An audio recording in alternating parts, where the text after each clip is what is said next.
Division Series coverage on TBS is presented by BlackBerry. The Rangers take game 1 of the series. The Rays trying to bounce back here in game number 2. It's the Rangers and Rays in game 2 of the American League Division Series. Hi again, everybody. I'm Don Orsillo along with Buck Martinez. Welcome to Game 2 of the series. The Texas Rangers, for so many years, were a one-dimensional team. We found out yesterday they got a bunch of ways now to beat you. Well, they sure do, Don. The one thing about the Rangers, when you thought about the offense in Texas, you thought about the home runs. Well, they can still hit home runs. We saw that yesterday. Nelson Cruz gets a green light on a 3-0 pitch and takes David Price deep to center. Then the veteran Benji Molina got his 3-hit day started with a home run to left. He drove in 2 runs. But now there's the difference in this offense. They can bunt. Elvis Andrus lays down a perfect bunt to second base. He's aboard. And they can also steal bases. The powerful Josh Hamilton can run and get himself into scoring position. This team is very difficult to shut down. They can score in many different ways. Very interesting decision for Joe Madden, the Rays manager, to start James Shields in Game 2. Yes, he has been the opening day starter for 3 straight years, but he lost 15 games during the regular season. And he was hit hard, and that's a big decision for Joe Madden, but he felt Shields was better suited to pitch in this ballpark than he was in Arlington. He led the American League in most runs allowed, most home runs allowed, and tied for the most hits allowed in the American League. And if Shields is going to be effective today, he's got to locate his fastball much better in the zone and get to that changeup. His mound opponent is C.J. Wilson. Wilson, in his first year as a starter, won 15 games. His opponent's batting average was the second lowest in the American League. He doesn't give up home runs, only allowed 10 all season long, but he does walk hitters, and if he walks this Rays lineup, they will be able to take advantage of their speed. Wilson may, in fact, have better stuff than Cliff Lee. The Rangers take game 1 of this series. The Rays are primed and ready for game 2. It's the postseason on TBS. It doesn't get any better than this.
2 of this American League Division Series as the Trop is filled up, sold out for games 1 and 2 of this series, hoping for better results in game 2. American League Division Series coverage on TBS is brought to you in HD by BMW, the ultimate driving machine.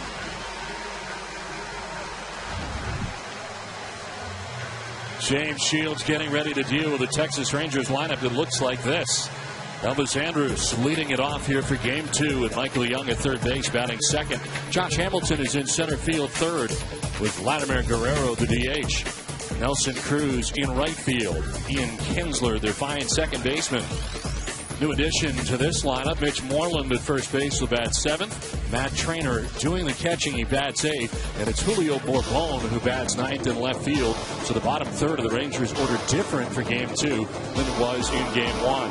On the mound for the Tampa Bay Rays and trying to get back to where he once was at one point, James Shields. And James Shields has made the opening start for this team the last 3 seasons, but it's been a disappointing season for him this year. When you look at the numbers, they're pretty ugly. An ERA over 5. He's thrown 200 innings. That's something he does all the time. But he's had trouble keeping the ball in the ballpark. James Shields' control is not a problem. He won't walk himself into jams. What is the problem is his strike zone command. He hasn't been able to really make quality pitches inside the strike zone to set up his changeup. Without question, his best pitch is his changeup, but he has to throw enough quality strikes to make that changeup effective. Defensively behind James Shields, yesterday the Rays committed 2 errors on the infield. Good speed in the outfield. Desmond Jennings, keep your eye on Jennings, a rookie with terrific speed. The Gold Glover, Evan Longoria, committed an error yesterday, as did Sean Rodriguez, the second baseman. Kelly Shopik back behind the plate for a second day, and he'll work with James Shields, trying to figure out how to defuse this Ranger lineup. Well, Elvis Andrus to get it started here for the Texas Rangers in game 2. Is James Shields pitching here in game 2. I think it surprised most, even Rays fans, that Shields was given the nod here for the second game of the series. Most thought Matt Garza would be here in game 2, especially if the Rays lost game 1, which they did with David Price on the mound. But it is Shields, who has had success at home, and Joe Madden hoping that is the case here at Tropicana Field as Elvis Andrus in on the right side, and the first pitch of game 2 is in there for strike 1, and we're underway. One real key for Jim Hickey, the pitching coach, is first inning velocity from Shields. He wants him to be at 90, 91, 92. No higher than that. That'll keep him online. Andrus taking a ball outside, and it's a ball and a strike to Andrus. Shields had a career high 15 losses and a career high 5.18 earned run average. As I mentioned off the top, he has been the opening day starter for the Rays each of the last 3 years. As he jumps ahead here 1 and 2. So far, the velocity is perfect for Shields, who has postseason experience. 4 starts with a 2-2 record and a good ERA. He was the winning pitcher in game 2 of the World Series against Philadelphia. Ahead of Andrus 1 and 2. In the dirt. And it is 2-2 to Andrus. That's the changeup. That's a very important pitch for Shields. It's obviously a touch and feel pitch, and against this hard-hitting Rangers lineup, it becomes very important. If they want to go away from Andrus, they do, and it is off the outside edge. 93 that time on the fastball, but a full count. Mentioned the 15 losses for Shields this year. It is the second consecutive losing season after he had 2 straight winning seasons. On the ground to shortstop. Jason Bartlett's got it across to first for out number 1. Shields doesn't want to go to too many full counts. That'll give the Rangers hitters too much information. He would like much quicker resolution to each at bat. We talked to Joe Madden about him before the game, and if he were to get 6 innings today from James Shields, that would be just fine for him, as strong as the Tampa Bay bullpen is. And they hope to get 6 innings from Shields today, who's got out number 1 in the first inning. And here's former batting champion Michael Young. And Shields misses with ball 1. I showed you the postseason numbers for Shields. 2-2 in 2008 in the postseason with the Rays. All 4 of his starts came right here at Tropicana Field. As this one cranked foul to the backstop, and it's a ball and a strike. Easier is much better for James Shields, and they want to make sure that he stays in line with his delivery, doesn't spin off toward the first base foul line. That'll be an indication he's trying to get a little extra velocity, and that's not good. This one fouled off, and it's 1-2. You mentioned the home runs, and you think of the Texas Rangers. This is a team that can hit some home runs. Shields allowed 34 home runs, tied for the second highest total allowed in the majors. Rodrigo Lopez of the Diamondbacks have given up 37. In one outing, he gave up 6. The 1-2 pitch. Swing and a miss. Briefly gets away from Shopik, who will have to throw him out at first, and does. So the first strikeout for Shields, and there's 2 down in the first inning. And a 1-2 changeup, very effective, and good news for the pitching coach, Jim Hickey. Michael Young is a very good hitter. Obviously won a batting championship. That ball hits home plate. Just tells you how good the changeup is with 2 strikes. When you think hitter's mindset is be short, be quick, put it in play, Young was way out in front of that changeup. So 2 down here in the first inning as Josh Hamilton stands in. And takes a look at ball 1. Hamilton 1 for 4 with a stolen base yesterday. .359 batting average during the regular season. Wins the batting title in the American League. And a swing and a miss with the bat going into the photographer's well and getting somebody down there in that area.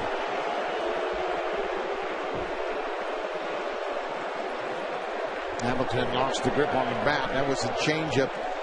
Threw him off stride and off balance, and he couldn't hold on to the bat handle. Hopefully everybody's okay down there. It's all about balance and the ability to maintain your stride, but you can see he's off balance out in front, and the bat flies into the seats.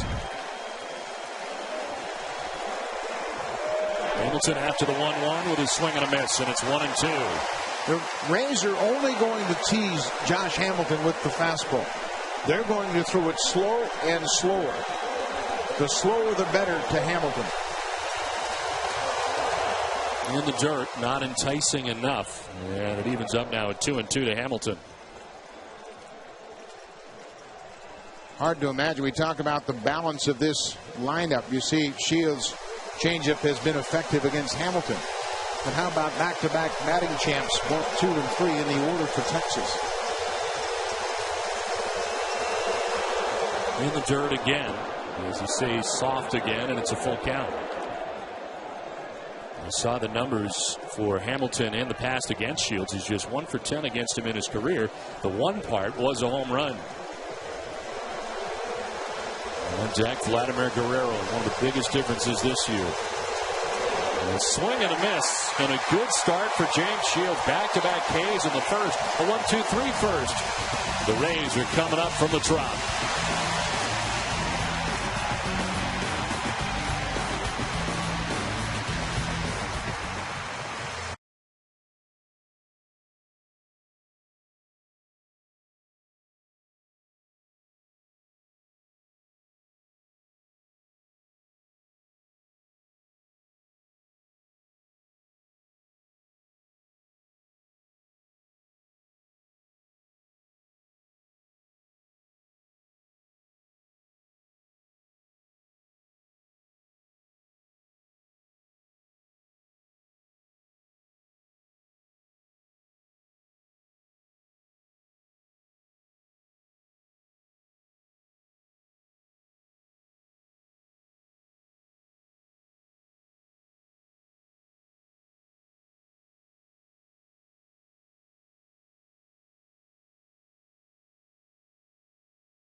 from the Tampa Bay Rays in the bottom of the first inning. Jason Bartlett leading it off with B.J. Upton down at center field.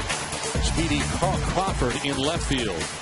Evan Longoria has been banged up, of course, with a quad problem. Ben Zobrist is at first base. Willie Ibar has been added to this roster, and we'll tell you more in a moment. Kelly Shopik does the catching with Sean Rodriguez at second base, and the rookie Desmond Jennings is in right field. So a different looking lineup today against this particular left-hander than the one we saw yesterday. And this particular left-hander, of course, a former reliever who is now a very good starter for the Rangers. 15-game winner C.J. Wilson. As Jason Bartlett takes ball one. Wilson wanted to start. He'd been a starter in the past, and after working very well in the bullpen, the walks are a concern. 93 walks, but look at the opponent's batting average, just 217. Sometimes as an organization, you make a decision about a guy and you say, maybe he'd be a good starter here or there. Talking with Ron Washington before the game, it was C.J. Wilson who stepped up and said, I want to be in this rotation. And by the end of spring training, they decided he was right and it was a good decision. And here he is having an outstanding year. I think the Rangers did it right, too. They told C.J. Wilson, you can go to spring training, you can compete as a starter, but we'll make the decision at the end as to how you best serve us. But they had Frank Francisco and Neftali Feliz come along in the bullpen. So Mike Maddox went to Washington and said, you know what? He's probably best suited for us to start. And this is through the right side into right field. A base hit for Jason Bartlett and a good start for the Rays here in the first. Well, the Texas defense was very good behind Cliff Lee, and they caught 5 line drives in the outfield. Josh Hamilton is playing center as a deterrent in Ron Washington's mind, and we'll tell you about that. Michael Young, the Gold Glover, Elvis Andrus on the left side, Kinsler and Moreland on the right side, and Matt Trainer, who has really handled C.J. Wilson well all year long and stabilized this pitching staff, is behind the plate. Lead runner on here for the Rays in the bottom of the first inning, and here's B.J. Upton. At 237 during the regular season, 18 homers, 62 runs batted in. This Rays team had a chance to get to Cliff Lee yesterday in the first inning with the bases loaded, could not score, and really did very little with Lee or the Rangers pitching staff after that. So wanting to get to C.J. Wilson as early as possible. And Wilson, if you do have an area in which he's had trouble, it is the first or second innings. And Cliff Lee looking on here today as Upton takes the strike. C.J. Wilson has allowed 18 runs in the first inning and 15 runs in the second inning. So much like Price and Lee yesterday, the first inning is the challenge for C.J. Wilson.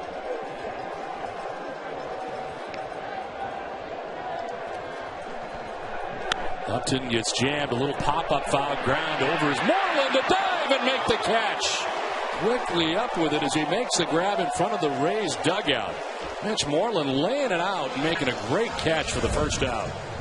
Mitch Moreland made just 37 starts at first base after his recall from the minors, and he has plenty of room here and dives onto that artificial warning track. This is a big out. Anytime you can take advantage of a pop-up to a power hitter like B.J. Upton, it's a great out. So 1 out, 1 on. Jason Bartlett at first base, and here's Carl Crawford. Crawford yesterday 1 for 4 with a stolen base. Stole second base in the 6th inning as he takes strike 1 from C.J. Wilson. Crawford is the only left-handed batter in the Rays lineup, because C.J. Wilson holds left-handed hitters to a 144 average.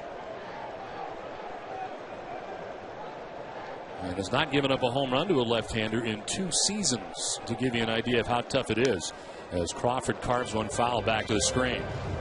Well, we mentioned the 15 wins, but C.J. Wilson has terrific stuff. Many baseball scouts around the American League call him a left-handed Matt Garza, capable of shutting you down at any moment with that kind of electric stuff. But he has to control his focus from pitch to pitch. 0-2 pitches in the air to center field. Hamilton has room as he drifts back and puts it away for out number 2. As Jason Bartlett makes his way back to the bag at first, 2 down. But one thing they weren't worried about, for whatever reason, was innings. You think of a guy who was coming off being a reliever and then throwing 204 innings and making 33 starts to lead the team. Yeah, he's a little more of a veteran pitcher, even though he worked out of the bullpen, and that's a standard around baseball. Everybody has a particular percentage of increase they want to guard against for young pitchers.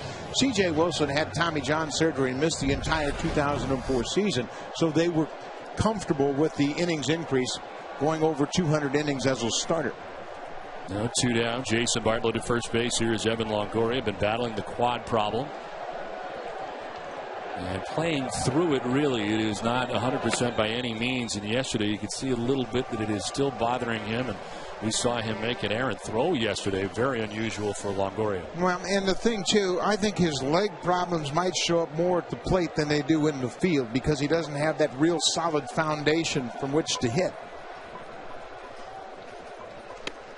And one thing, too, when you're a little bit rusty because he's missed 10 games, you revert to your pull tendencies, and that's a weakness for Longoria. When he stays to the middle of the field, he will pull naturally. But now with a little bit of rust on him, he's going to think pull first, just trying to hit a ball hard. Today he celebrates his 25th birthday. And trying to celebrate it with a victory here in Game 2, and an extremely important game here today for the Rays. They do not want to go to Arlington down 2-0. Left-handers, he's hitting at .324, dealing with C.J. Wilson. 2 outs here in the first inning, and Jason Bartlett at first base.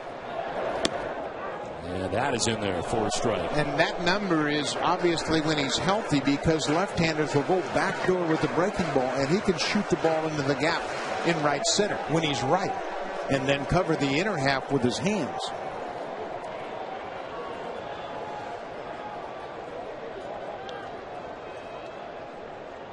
Runner goes in the 2-1, and it's tapped back to the mound. C.J. Wilson's got it to run a little and flip to first for the out that ends the bottom of the first inning. We're through 1 from the Trop, no score.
PlayStation's MLB 10, the show. And a look here at the dimensions of Tropicana Field, and an unprecedented change here also at Tropicana Field as we take a look at that corner down there as well. But the biggest aspect of this is the new rules for the postseason that were not in place during the regular season. And that involves the A and B ring here as Guerrero, after the first pitch, it's a two-hopper out to Rodriguez, who throws him out for the first out of the second inning. We talked about it yesterday in Game 1, and really unprecedented change the ground rules in the postseason, but they've done it, and it's the right move, it appears, here at Tropicana Field. No, I believe it is the right move, Don, and what they've done is they've changed the rule regarding the A and B ring above the field. The A ring is totally in fair territory, so anything that hits that is a dead ball, no pitch. The B ring, anything that strikes it in fair territory, is also a dead ball, no pitch. And they will actually have a do-over if we get anything that strikes that B ring. Should have hit it in foul ground, you will be charged with a strike, but it's a dead ball. You don't have the opportunity to try to catch it, which is different from the old rule as well. And it's kind of became known as the Jason Kubel rule here that affected the Rays during the regular season in a game against the Minnesota Twins. And here is Nelson Cruz, who had 22 home runs during the regular season, a .318 average. As he takes a ball from Shields. And of course, as Cruz settles in here, hit the home run yesterday, went 1 for 4. And he was swinging 3-0 yesterday. He didn't have a 3-0 home run all year. What they do in the postseason is Upton goes back and it's over his head. With a track in the wall as Cruz heads for second base, he'll get there standing. E.J. Upton, who plays a very shallow center anyway, but that went quickly over his head, and Cruz stands at second with 1 out. Well, the first inning couldn't have gone any better for James Shields. With more on James Shields, here's Mark Fine. Yeah, as if there wasn't enough attention on James coming into this game, guys. On Tuesday, he told some members of the media that he felt the Rays were the team to beat in the postseason. Now, I asked Joe Madden about it. He hadn't heard it before when I told him. You know, you'd think some managers might roll their eyes. Joe just laughed. He said, good, I'm glad he's confident. I hope all of our guys are that confident. And then he added, I was always a Joe Namath fan anyway. Guys? When Joe Madden was a quarterback in college, so he understands that. And the big thing about James Shields, he believes in what he says. And both of these managers want their players to be themselves. 1 out, 1 on here. Runner at second base for Ian Kinsler, the second baseman, who is the recipient of strike 1 from James Shields. Kinsler during the regular season at .286, 9 home runs and 45 runs batted in. He's 1 for 4 here with a single in the first game of this division series here yesterday. And he slices one foul off to the right. Shields back to the fastball. Shields' fastball is in a very good range with the velocity, 91, 92 miles an hour. And right before the game, Jim Hickey, the pitching coach, went into the locker room when Shields was in there by himself and said, just try to stay right around 91, 92 and don't put any more effort into it. Kinsler pops it up, foul ground, and that will get back and out of play. And that's an easy message for a pitching coach to deliver, but hard to put into play if you're James Shields with so much at stake. You don't want your team to fall down 0-2 to this powerful Ranger lineup. And at the same time, the first inning is always an adventure for a pitching coach because you don't know how much adrenaline a pitcher has taken to the mound with it. We saw it yesterday with both Lee and Price. The 0-2 pitch is line foul down towards the pen. Well, we're here in St. Petersburg, Florida, Tropicana Field for Game 2 of the American League Division Series. Don Orsillo, Buck Martinez, and Mark Fine along with you as Texas able to secure Game 1 of this series. And the Rays trying to get the second game as they play at home here at Tropicana Field. Texas with Cruz at second, and Kinsler hits one on the ground to short. Bartlett's got it, looks to run him back, and fires across for the second out of the inning. So Kinsler retired. And Shields trying to stay away from any big innings. That's been a problem during the course of the year. And the runs have mounted up in a hurry. He's allowed 5 or more runs in a game 8 times this season, and 5 times in the last 6 starts. So it's not like he finished the regular season well. And here he is in the postseason, and obviously the most important start for him in 2010. In Game 2, with Cruz at second base, 2 down, and here is Mitch Moreland, who gets the start at first base for the Rangers today. Mitch Moreland's an interesting player on his team. He was a 17th round pick back in 2007. And at the start of spring training, he was probably third on the depth chart behind Chris Davis and Justin Smoke. And he has played his way to this postseason roster. But he's been very consistent with the bat. We saw the home run numbers, and we already saw his defensive skills in the first inning when he got the pop-up off the bat of B.J. Upton sliding in foul territory. 21 times during the regular season he was in the starting lineup, batting 7th. Yeah, that's where he is in this game 2 of the division series, as the pitch misses and Chop it quickly up as if he was going to throw it to second base. Grab the attention of Nelson Cruz, who gets back to the bag at second. Now, one thing you don't want Cruz to do is get a big lead at second with 2 outs. Try to shorten him up however you can. He's a big guy, but he's a great base runner and even a base stealing threat.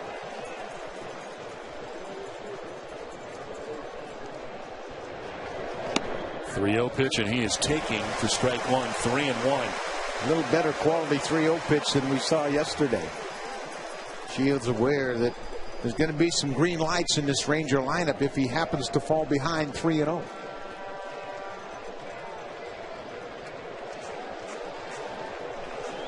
Moreland hits it in the air down the left field line. Crawford with good speed over into foul ground to make the catch that ends the inning. The Rangers lead Nelson Cruz at second. We're through an inning and a half. No score from the Trop.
Throws you a curve. Get there on Goodyear Innovation.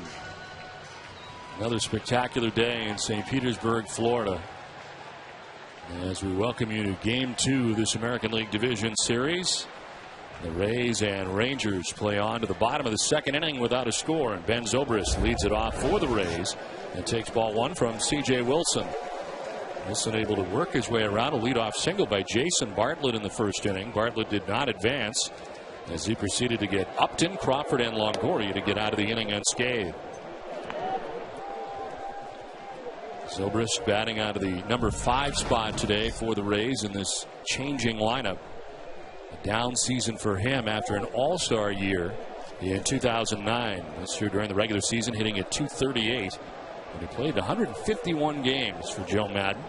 Second straight season that he has played as many games. Carlos Pena out of the lineup today. He had a rough day at the plate in yesterday's game. 3 strikeouts in a 9th inning walk, but against a tough left-hander, he's out of the lineup. And there for a strike to Zobrist, and it evens at 2-2.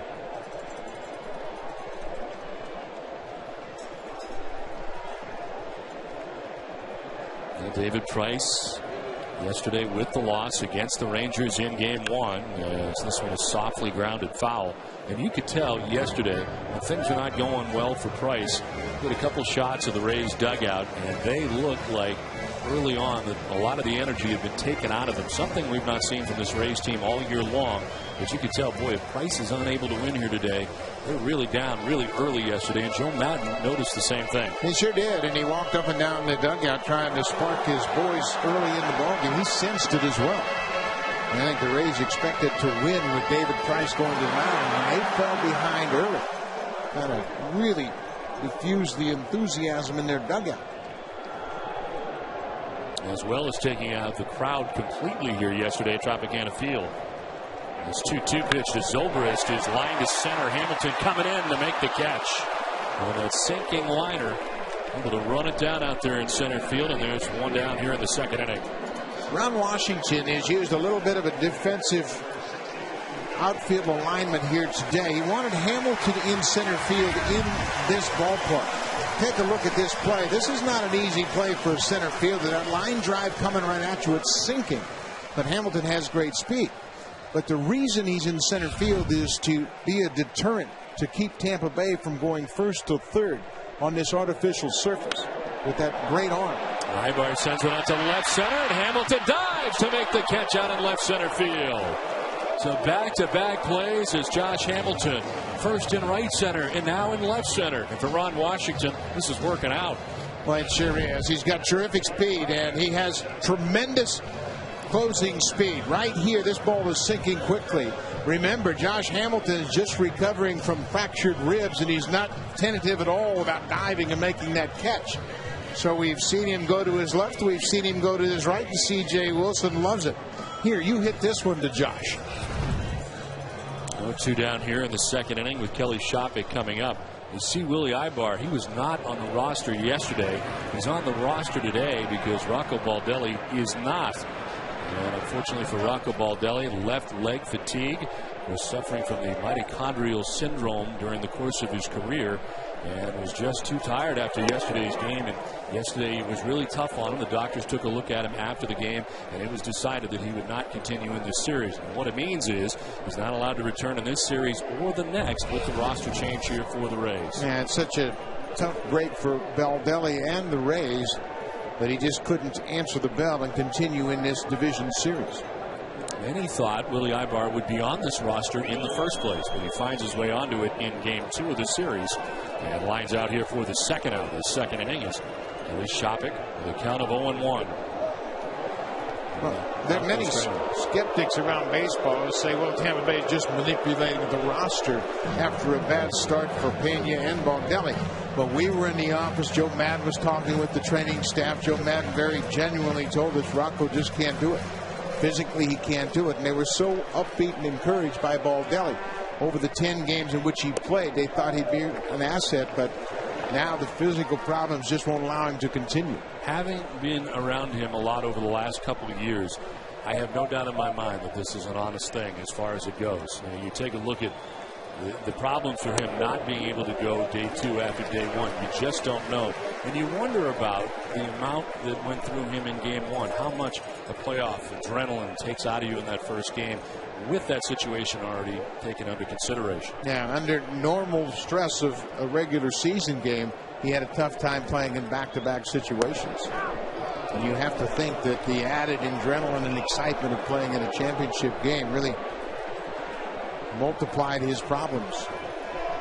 Now, on the other side, Willie Ibar brings you more and can do more for Joe Madden, especially if He decides that Carlos Pena is not going to play more in this series after he did in game 1. As a swing and a miss for Kelly Shopping. He's down on strikes. It's the first K for Wilson. What a defensive clinic from Josh Hamilton at center field. This game remains scoreless through 2.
Head to the third inning. Catch all the action of the 2010 Major League Baseball Division Series on TBS.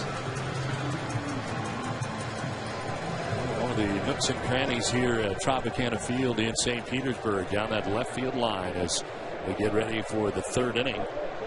For the Texas Rangers, Matt Trainer, Julio Bourbon, and Elvis Andrus. And Bucky, you take a look at this Rangers team to begin the year. Jared Saltalamacchia, Taylor Teagarden, their catching tandem. By midseason, it looked much different. And we saw Benji Molina yesterday. And today, Matt Trainer gets the start behind the dish. Yeah, and Matt Trainer was kind of picked up for insurance in a spring training deal with the Milwaukee Brewers. And he has really solidified the catching situation here for Ron Washington and the Rangers. He's a veteran that actually started out in the Royal system, made it to the big leagues with Florida, spent 2009 with Detroit just ever so slightly, then was injured. But he is really a catch and throw leader behind the plate. 244 average against right-handers, only hitting at 137 against lefties, so it made sense yesterday. Saw Benji Molina. Molina had a very good game here yesterday for the Texas Rangers. Trainer takes a pitch high in the count 2-2. The pitching staff loves to throw to Matt Trainer because they know he has their interest at heart. He is all about getting the best out of the pitching staff. And C.J. Wilson has teamed up with him very effectively. This will hit him, and Trainer will head down to first base. Looks like it slipped out of the hand of James Shields, and the lead runner on for the Rangers here in the third inning. Well, this is where the personality of the Rangers changes dramatically. This pitch comes up and in to Trainer. He just turns his back and takes the ball in his back. But now as opposed to years past. You've got to think about the base runner at first. The guy at the plate's a great bunter. Ron Washington can do a lot of things with 8, 9, and 1 in this order. Julio Bourbon making his first start in this series. Here is Bourbon, who gets a start in left field, batting ninth. Shields working from the stretch with Trainer at first base. There goes Trainer, and a chopper to first as Zobrist to play it and just backpedal the bag for the out as Trainer takes second base.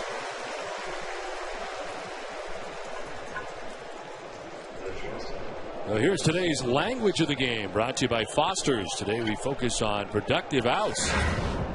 Perfect timing. That was a productive out by Julio Bourbon, and Texas Rangers led the American League in productive outs over Tampa Bay. You see the Twins are right there too. They're all postseason team. Productive outs are sacrificing your at bat for the betterment of the club. Just what they did there. They started the runner, Bourbon put it into play, moved Trainer into scoring position. Great at bat, and exactly what Ron Washington's trying to sell to this team. One out runner in scoring position. Elvis Andrus will take a pitch outside for ball one. Second time through the lineup now for James Shields. Keep in mind, James Shields has made it through 3 scoreless innings just one time in his last 6 starts. Got through the first 2 innings. Here we are in the third. Andrus will carve it foul off to the right. 93 on the fastball from Shields. And it's a ball and a strike. Well, again, this part of the lineup can do a lot of things that Texas Ranger fans aren't used to seeing. Ron Washington came from the Oakland Athletics as a coach for 11 years, and he knows how to play small ball. When you're in the postseason, you're going to face the tougher pitchers, and you have to be able to manufacture runs. Andrus with a swing and a miss. Yeah, it's 1-2. You get the feeling listening to Ron Washington, he much more appreciates this style of play and his team buying into it this year. And the roster has been one in which he could work with to do the kinds of things he wants to do. Yeah, there's a lot of managers that would love to play this style of game, but if you don't have a roster full of guys that can handle the bat and put down bunts and have speed, you can't play that way. Andrus will send it back at the middle, and diving at second is Rodriguez, up quickly, and if nothing else, he saves a run by getting to that ball. In behind second base and reaching at first is Andrus, as Trainer has to stop at third because Rodriguez got there. Sean Rodriguez, the second baseman, has great range. This is right over the bag at second, and all he's thinking about doing is keeping the ball on the infield. And look where he looks first. He looks at third base. He's checking out to see if Trainer makes too big a turn around third. He's looking right at third base, as is Bartlett. And then Dave Anderson threw up the stop sign. Watch Trainer go into third, and the third base coach is saying, stay right here. No turn whatsoever, so he gets safely back to third. If he takes a big wide turn, Rodriguez has got a shot at it. First and third here with one down in the inning for Michael Young. The strikeout victim in the first inning, one of 2 Ks for James Shields. And then a swing and a miss and a pitch up at 92. A stressful situation for Shields, but he's staying in that good velocity area of 90-92. Because of that, he's able to locate his fastball more effectively. Turner at third base. Andrus across the diamond at first. 1 out in the third inning. Up to third, a look to first. Didn't throw to either locale. And Andrus was going. He saw the fake to third and broke it down. Take a look at the base runner at first. He's going on first movement, but it was the fake to third, back to first. You just know Washington's dying to continue to push the offense.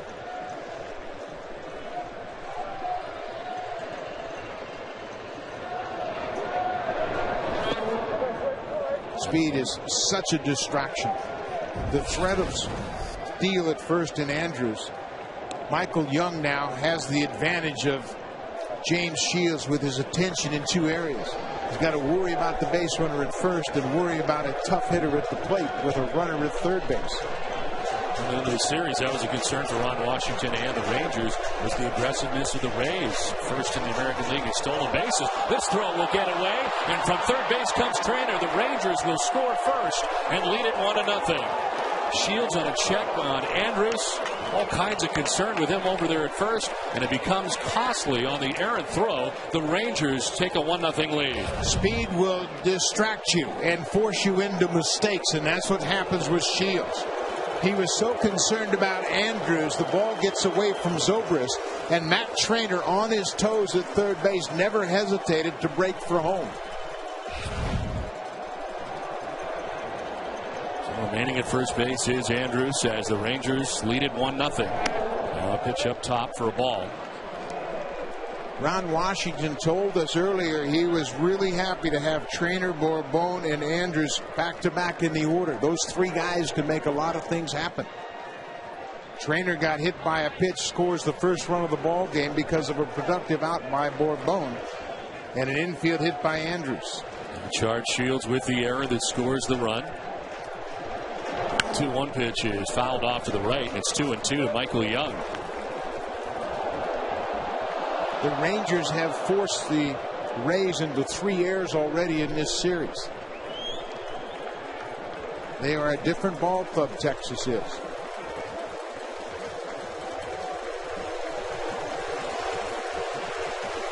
Andrews with the lead at first, held on by Zobrist. Shields ready with a 2-2 pitch to Michael Young. Another check, and a little closer this time, but he's back of the bag.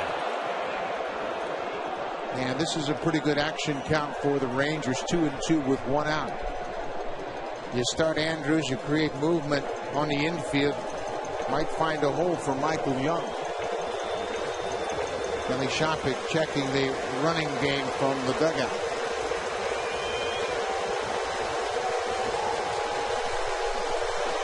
Shields has really slowed it up here. Looking very deliberately with the runners on, and now Andrews at first base. 1 out in the inning. And another check. Back to the bag at first is Andrews.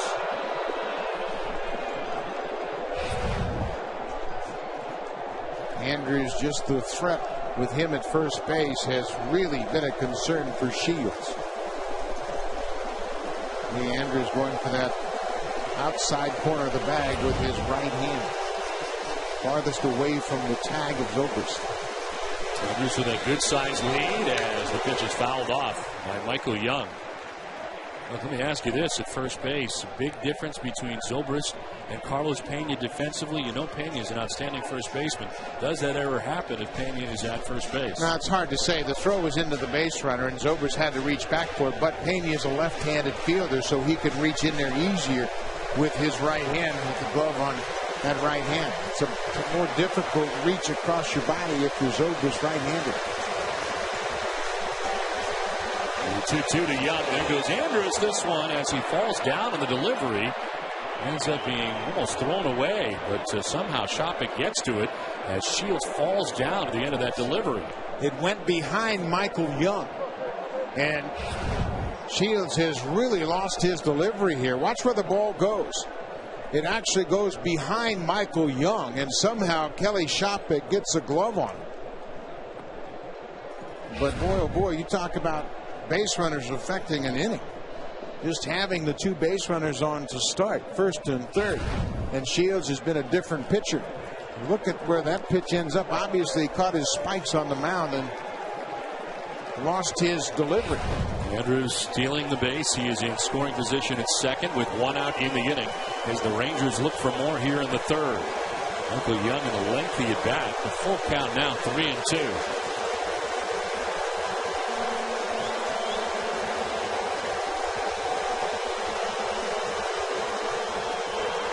Off the backside and diving back to the bag is Andrews. To say that Shields has been concerned with the base runner is an understatement. Boy, oh boy, and this is something we've talked about with Ron Washington's philosophy. Do whatever you can to score a run. Andrews had a bunt single in yesterday's game, and more than anything, he's been a major distraction for Shields in this inning. Young will hit his ground ball to shortstop. Bartlett's to his left. The sidearm toss is low, but Zobrist digs it out. And there's 2 down in the inning as Andrews now goes to third base. And Buck, as we play in this second game, the Rays really cannot afford to make errors here and make mistakes on their own and give the Rangers a chance here early in this game to take a lead. Exactly what they've done here in this inning. Well, Don, they've got balance up and down the order now, even though they have had a different look at the bottom of the order with Trainer and Bourbon coming into the lineup today at 8 and 9 in the order. The one thing that Ron Washington knows is he can ask his players to do anything. Have productive at-bats, have productive outs, put the ball on the ground, move the base runners up with a bunt. Lots of things work right for Texas. Josh Hamilton in a big spot here will send one in the air to right field, but Desmond Jennings is out there right to make the catch. A run for the Rangers, who strike first. We're through 2.5, 1-0 Texas.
Is presented by BlackBerry. Game 2 of the series, and it's the Rangers who have jumped out on top 1-0. We come to you from St. Petersburg, Florida, at Tropicana Field. Don Orsillo with Buck Martinez and Mark Fine for the second game of the American League Division Series. And C.J. Wilson returns to the mound and deals with Sean Rodriguez to begin things here in the bottom of the third inning. Rodriguez, 251. During the regular season, 9 homers, 40 runs batted in. Came over from the Angels in the Scott Kazmir deal. Had a fabulous spring training, which he had 460. And made this team out of spring training and has been all over the outfield and infield, primarily playing at second base for the most part for Joe Madden, as C.J. Wilson has got through his toughest 2 innings. If you look back over the course of his season, the first and second innings, for whatever reason, a problem for C.J. Wilson. He's through that, and now he's got a 1-0 lead. C.J. Wilson has a lot of weapons to attack this Rays lineup. He throws the fastball that breaks in 2 directions. He's got 2 breaking balls and 2 changeups. He has a lot of weapons to work with. All the success he had, the 15 wins, he led the American League with walks with 93. And 3.35 earned run average during the course of the regular season at 33 starts. Plus, he has the advantage of watching Cliff Lee attack this Rays lineup just yesterday.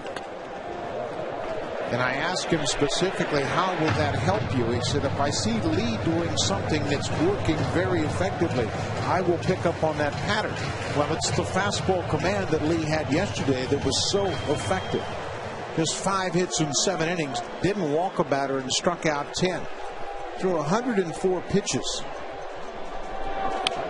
In the battle of star pitchers, David Price up against Cliff Lee. Lee victorious here yesterday. It's really interesting. As talented as C.J. Wilson is, he's always been the best pitcher on his team. And he said for the first time this year, he's played catch with a left-hander that was better than him. In there for strike 3.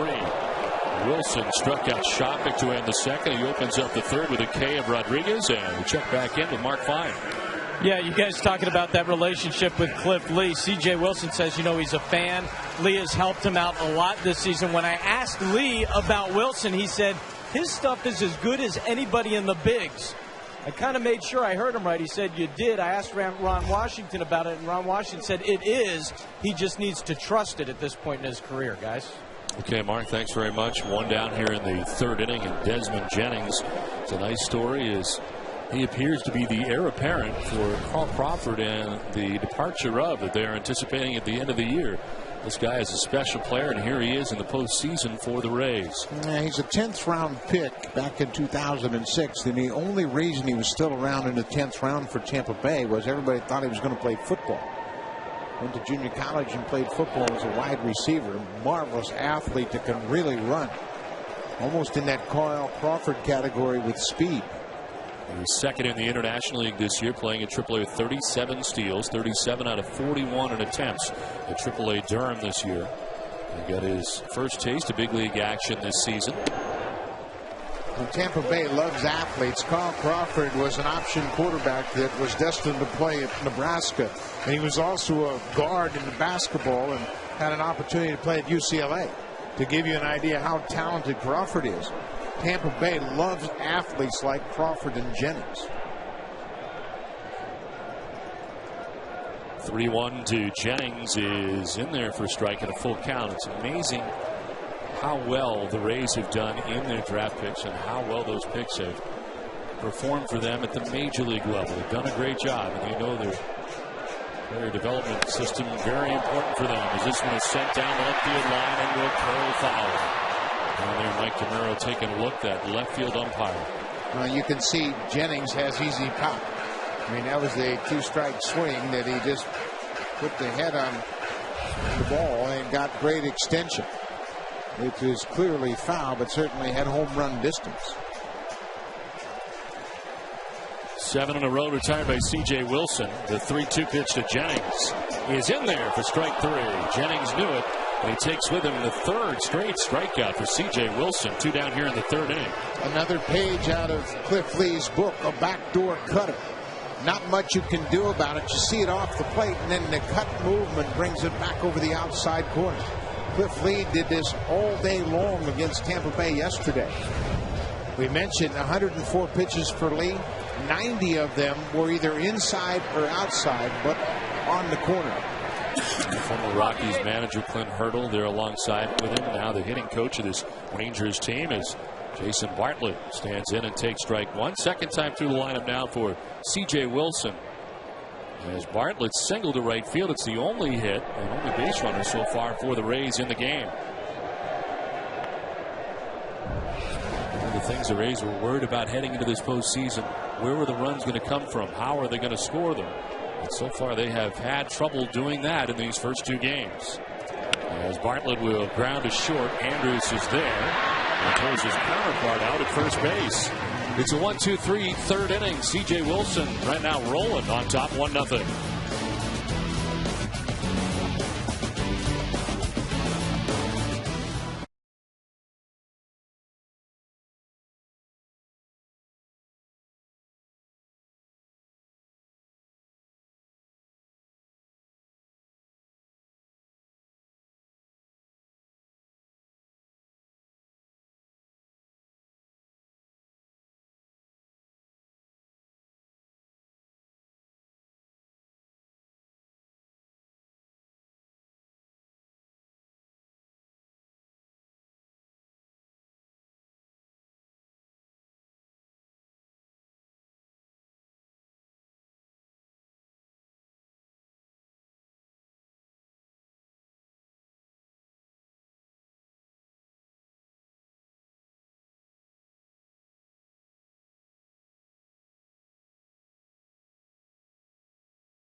Television event since television's last most anticipated television event. Conan premieres November 8th at 11:10 Central, only on TBS. I don't know what the last most anticipated television event was, but I'm sure it was really big, Buck. Well, we're going to have another one that's bigger. I got another question for you. Yeah. I'm not from this area. Don't rays like sting or bite or something? No, those are tame rays. Okay. The old devil rays used to sting. The tame rays you can pet. Because I'm wondering about the kids reaching into the tank and all. Now, they're quite used to that. You see them all the time on the beaches down there. Just got to make sure you don't step on them. It's on to the fourth inning as Vladimir Guerrero leading it off here for the Texas Rangers, who have a 1-0 lead. They score the game's only run on a throwing error from James Shields in the third inning. And Guerrero in his first at bat grounded out to second base. It's a fly ball down the right field line. Jennings headed over towards the line and now into foul ground to make the catch. Just shy of the bullpen mounds out there, which is always an issue. The bullpen's exposed here at Tropicana Field. You got some things to deal with and run into foul ground here at the Trop. Yeah, there's a mound you can see, and it's not far from the foul line. So oftentimes that comes into play for the corner outfielders. Not this time for Jennings, who moves over to make the catch for the first out here of the fourth inning, and it brings up Nelson Cruz. Shields was able to get out of that third inning without any further trouble. The Rangers, of course, left Elvis Andrus at third base to end the third inning, as he got Josh Hamilton to fly out to right. There's a pitch missing inside of the breaking ball to Cruz.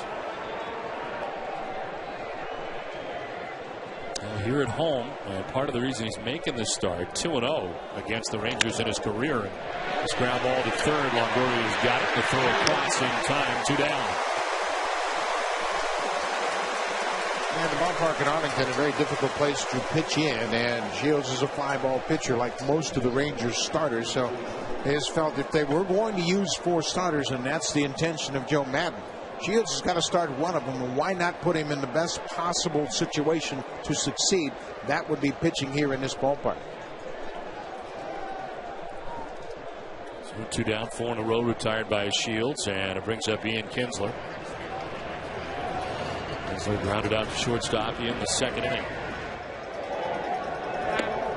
There's Derek Shelton talking to Joe Maddon and the bench coach, Dave Martinez. Shelton is the hitting coach. And this is a very good coaching staff, and Shelton in his first year as the hitting coach works very well with Maddon and Dave Martinez.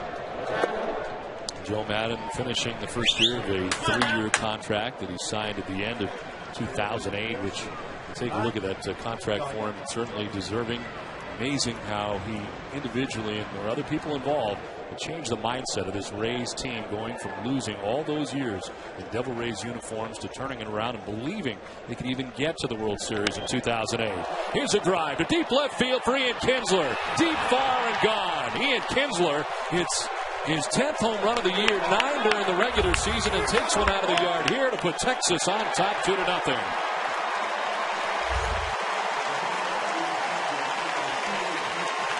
We talked about all the home runs Shields has surrendered on the year.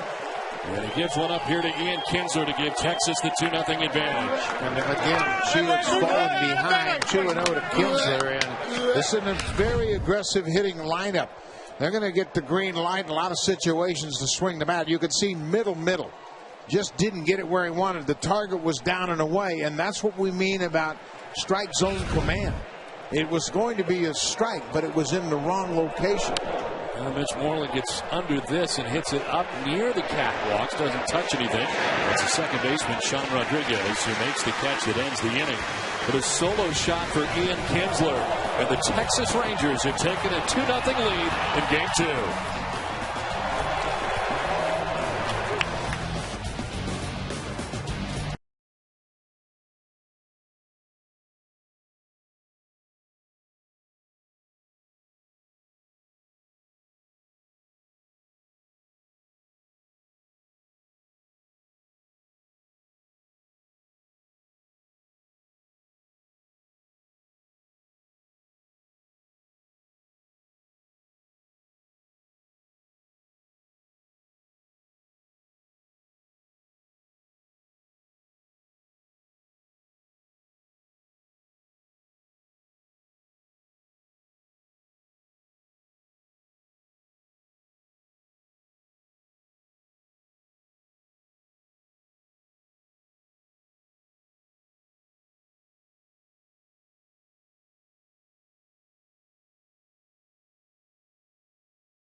TBS Hot Corner to watch live video companion coverage of every MLB postseason game.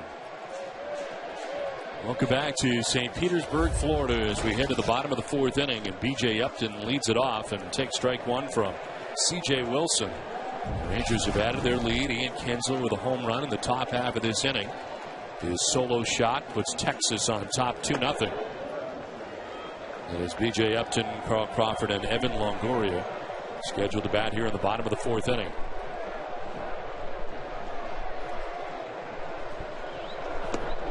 Swing and a miss. And Upton is down 1-2. And again, this crowd has quieted quite a bit once again for the second straight game. It sure has, and C.J. Wilson has done the same thing that Cliff Lee did yesterday. They've taken the crowd out of the game. Upton strikes out. He goes looking. Fourth K for Wilson. We had the chance to talk to Ron Washington in between innings, and we asked him about his starter, C.J. Wilson's start. Well, he's staying in control. He's making adjustments. He's throwing strikes. He's putting the ball in play. Just what we need him to do. And, so far, so good. We're very happy with what we've seen. Ron, you talked about 8, 9, and 1 in your lineup, and they produced the first run of the ball game. Julio Bourbon had a productive out. Yeah, those are the guys that I said I can do things with. Matt get hit, and I try to run a hit and run right there on the first pitch. He threw him a changeup, but he got him over. And then, after that, Matt moved over to third base, and then Elvis got on, and, he caused some havoc on the base pass there, making him think he's going to steal. And we got the Shields a little bit there, and then he tried to pick Elvis off. Ball got away. And then Kins get us the home run to get us a 2-run lead. All right, Ron, thanks very much. Good luck. Thanks for having me. Well, we kind of waited, Buck, for Texas to make their first mistake where the Rays could take advantage, and this might be it. As Ian Kinsler bobbling the ball and charged with an error, and you allow Carl Crawford to get on base. Yeah, he stayed back on the ball a little bit too long, and once you do that and bobble it with Crawford's speed, you don't have a chance to make a play. So Carl Crawford at first base, one out here in the fourth inning. He had a stolen base yesterday as Evan Longoria stands in.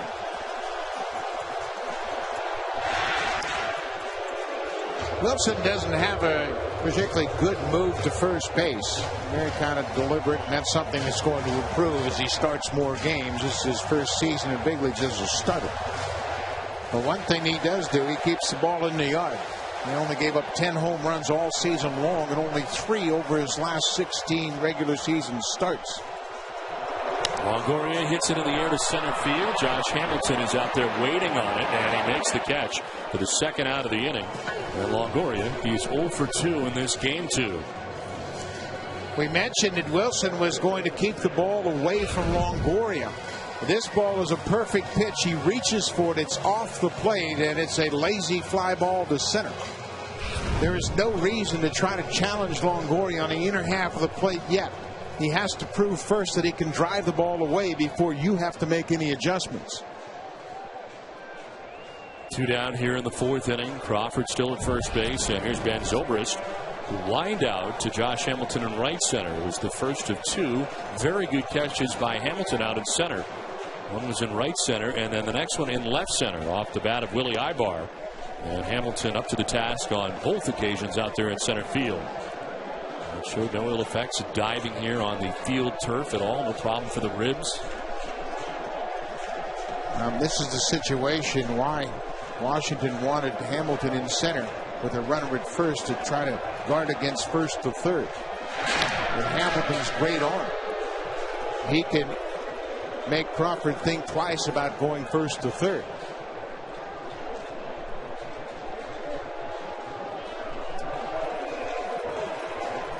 The Steelers 21 out of 29 for C.J. Wilson. As Crawford gets that lead at first base, and Wilson will be over again. Yeah, very pedestrian move from C.J. Wilson. The only real weapon he has to keep Crawford in check is to vary his times to the plate. Jackie Moore and Matt Trainer work very well together. Moore, the bench coach and a former catcher with a lot of experience. Pitch missing for a ball to Zobrist. Carl Crawford second. Among active players in stolen bases right now, 409 during the regular season. Juan Pierre with 527 lead in that category. That's what you're talking about. Jackie Moore with 53 consecutive seasons in the big leagues. And he's got so much experience that trainers taking advantage of it. They work very well together. And in talking with Jackie Moore, he said, I can really just give Matt a couple of different signs, and he has an idea of what I want to get done.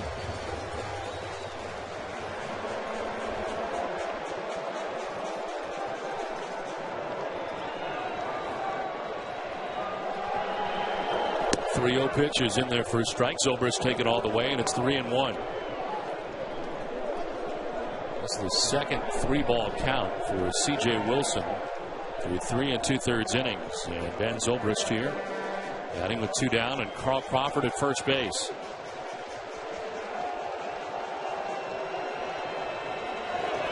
Zobrist fouls it off to the right, and it's a full count now. Zobrist is the only hitter in the Rays lineup that's really had good at bats. He had 2 hits, a double and a home run yesterday, lined out to center his first time up. He's having good at bats and seeing the ball well. Saw his home run total drop by 17 from 2009 to 2010 at 27 and 09, 10 this past season. They have 75 runs batted in. 3-2 is to right field, and Nelson Cruz has it sized up as he puts it away to end the 4th. We played 4 from Tropicana Field with the Rangers on top 2-0.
As we head to the 5th inning with the Texas Rangers on top 2-0 in Game 2 of this American League Division Series.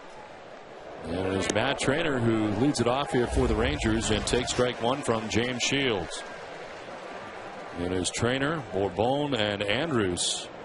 Works out to be 8-9-1 for the Rangers, and this was the combination that scored the Rangers' first run back in the third inning with a little help from James Shields, who was charged with a throwing error. He led to the Rangers' first run. And Kinsler getting a solo home run in the fourth inning, giving Texas their second run of the contest. And a pitch in for ball 2, 2-1. Well, Matt Trainer understands his job against James Shields right here. That's to get on base.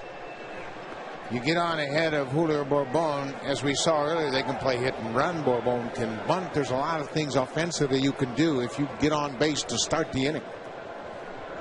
And he did. And he gets hit again. Second time that he's been struck by a James Shields pitch, and he's down to first base to begin the inning the same way the third inning began. Again, Shields loses his delivery. You can see this ball hits Trainer almost in the exact spot he got hit in the third inning. And ball up and in. All he can do is duck out of the way. It's really weird how Shields has had a couple of real errant throws today. One behind Michael Young and two in the middle of the back of Matt Trainer. Kind of coming out of nowhere. So lead runner on here for Texas for the second time in the game. And here's Julio Bourbon. And we'll see what the Rangers and Ron Washington will try to do this time with this combination. He will try the bunt bid, and he fouls it back to the screen. We know that Ron Washington will try anything. Put the bunt on the first pitch. Now he's liable to take the bunt off and ask Bourbon to hit and run. But you can see the Rangers know how to play small ball. How strange is that statement based on years past in Texas? It took Washington 4 years to believe in it, but it's finally hit home. Finally convinced these players that that will lead to winning divisions. Trainer with a very short lead at first, again squaring, and this time taking a pitch up is Bourbon. Bourbon had 8 sacrifice bunts during the course of the regular season, and the Rays have double-barreled action now. Qualls, who we saw in the first game, is warming up on the right side. It's actually Chad Qualls on the right side and Randy Choate on the left side.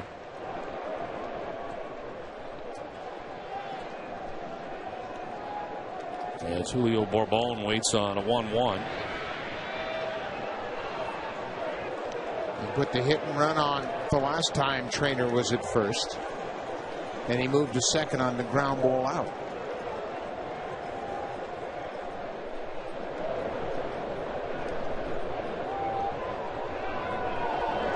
Gets the bunt down to third. Longoria gets to it quickly and fires to second for the force out there.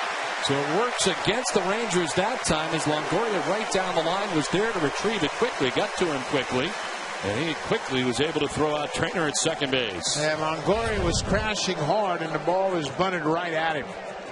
Bourbon hits it too hard, a two-hopper. Look where Trainer is. He's not even halfway to second when Longoria had the ball. It's an easy play. Longoria aggressively charging, knew that Bourbon was likely to bunt, and they get the lead runner. But don't be surprised if Washington doesn't put on a hit and run on the first pitch. Just when the Rays say, okay, well, that's done with, but not with Andrews hitting in the leadoff spot. Andrews grounded out to short in the first, reached on a hit in the third inning, as this one missing away, and shot it quickly to the backhand.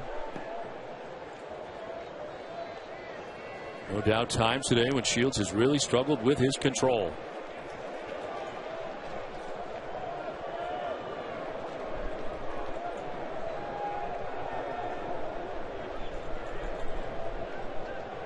Lead at first base for Julio Bourbon. One out here in the fifth inning.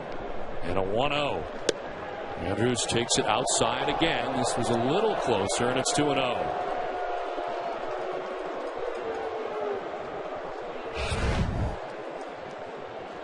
Shields just missing on the outside part of the plate again, but now another 2-0 count. That's the pitch that Kinsler hit out of the ballpark. 2-0. Not that Andrews is a home run threat by any means. Swings at the 2-0 and sends it through the hole on the left side into left field. A base hit as Bourbon moves up to second base on the second hit of the game for Elvis Andrus. Shields called Kelly Shopik out after that base hit. Wants to talk Jim Hickey, the pitching coach, making sure his relievers are ready down in the bullpen, and Madden was just waiting for the go-ahead. They can't sit back and wait long. They haven't scored many runs lately, and they're already down 2. I got the feeling there was going to be a short leash on James Shields today, and here comes Joe Madden to the mound. So with 1 out here in the 5th inning, the Rangers have runners at first and second, already on top 2-0. And the pitching change is coming from Tropicana Field in St. Petersburg, Florida, as Shields departs after 4 1/3, trailing by 2.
Lead when Ian Kinsler stepped up and hit a long solo home run. First career postseason home run for Ian Kinsler and the Texas Rangers out to the 2-0 advantage. And looking for more now here in these top half of the 5th inning. With runners at first and second and 1 out as the Rays get into the pen a little earlier than they had hoped for. They're trying to get 6 at least from James Shields in this game, and it doesn't work out for Joe Madden. As to the pen, they go for Chad Qualls for the 2nd straight day. And that forces Clint Hurdle, the hitting coach, back to the scouting report for Josh Hamilton. They're going over Qualls. They saw Qualls in yesterday's game. Big right-hander came in and retired all 4 batters he faced. He closed out the 7th inning with Vladdy Guerrero. Hamilton didn't face Qualls yesterday, but he is a sinker slider guy that can get some quick outs. He retired all 4 batters, 3 ground ball outs in the 8th inning. And this is his 3rd postseason. He appeared in 15 playoff games between 04 and 05. And Shields, a little disappointing here in this outing here today for Shields. He is charged with an error that allows the first run to score and then the home run to Kinsler. And here we are in the 5th. As the Tampa Bay Rays trail 2-0. And Rangers looking for more as Michael Young will be standing in. Shields looked pretty aggravated sitting on the bench. And he's still moving around, and he's not too pleased with his decision. Figuring, hey, you know what? I got us into that jam. Let me get a chance to get out of it. Only giving up 4 hits, but one of them left the yard. 2 on, 1 away. Michael Young will take a pitch for a strike over the outside corner. Well, for Qualls, 13 times he worked back-to-back days during the regular season. Here he is working back-to-back days in the postseason. And having to deal with the toughest part of this Rangers order that starts with Michael Young, Hamilton to follow, and to get that far, Vladimir Guerrero. Great speed on the base, as you can see how Sean Rodriguez has to shadow Bourbon at second. That takes him out of his defensive position, jockeying back and forth to try to cut down the lead of Bourbon. So 4 1/3 for Shields, 4 hits, still responsible for the 2 men on. The Rangers are outplaying Tampa Bay at their own game.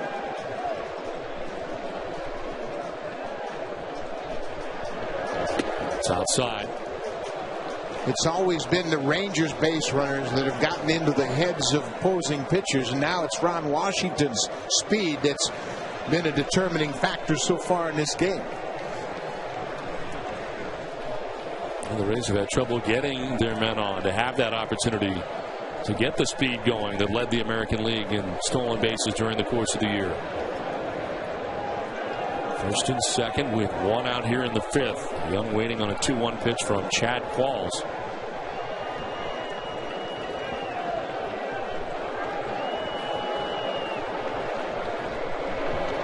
Young will hit it down the right field line in the air. Jennings goes as far as he can over by the pen, but it drops foul and it jumps up into the seats. So another chance for Michael Young with a count of 2-2. And Shields having a hard time sitting on the bench. He keeps moving around. Yeah, you get a chance to make a start, and then you leave with one out in the fifth in a 2-run game. You have to feel like you've got an awful lot of extra energy pent up, and he continues to shake his head. You know he's got to be thinking this was my game.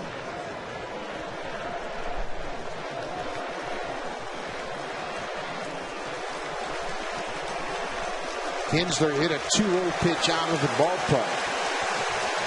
The other run came manufactured by the Rangers. 2-2 to Michael Young. Sliced foul down the right field line, out of play. Joe Madden doesn't have the luxury to sit back and allow James Shields to work out of it. Teams in the American League that have fallen behind 0-1 have come back to win the best-of-5 series 14 times. But when you fall behind 0-2, it's almost impossible to come back. 17 times American League team has gone down 0-2. Only 4 have escaped. Did he go? No. Jerry Mills, first base umpire, says he did not. Yeah, James Shields and the Rays think he did. Full count. Michael Young. Boy, that's a tough one. It was, the interpretation of the rule was a difficult one for sure. Check swing. There's no black and white definitive line. But the rule is meant to be interpreted if the hitter intends to hit the ball. And that looked like he intended to hit the ball. 3-2 pitch to Young. In the air to center field. B.J. Upton is going back towards the track at the wall. That ball is gone. A 3-run home run for Michael Young. And the Rangers open this one up on top 5-0. Michael Young gets another chance after it appeared he went around and hits a 3-run home run to put the Rangers on top 5-0. Michael Young's first hit of his postseason career busts the game open 5-0. After the check swing appeal to first base was denied by Jerry Mills, Young got another pitch and didn't waste it. But how about the Rangers' approach? Staying in the big part of the field, not trying to pull the ball, just going with the pitch. Now Madden's going to give it to Mills from the mound. Just to knock it off from Jerry Mills.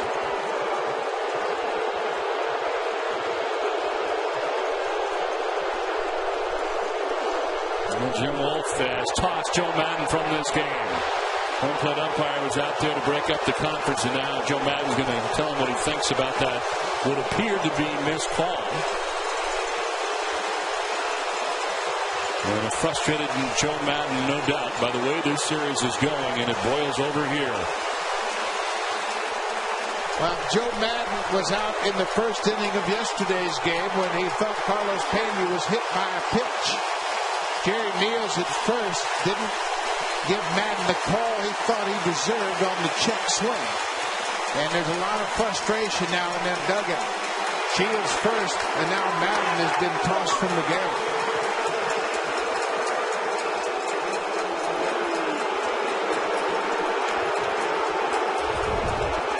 First, take a look at the check swing by Michael Young.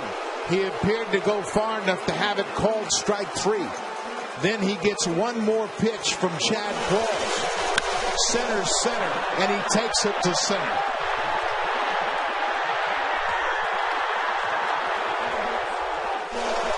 They've done a great job, the Rangers have, of not trying to muscle the ball out. Take it to center. Vladdy Guerrero to the base of the wall. Cruz on top of the restaurant in center. And Michael Young into the net. Now a base hit to right field for Josh Hamilton on the first pitch that he sees from Chad Qualls. So 2 of the 3 runs on the 3-run home run allowed by Qualls charged to Shields.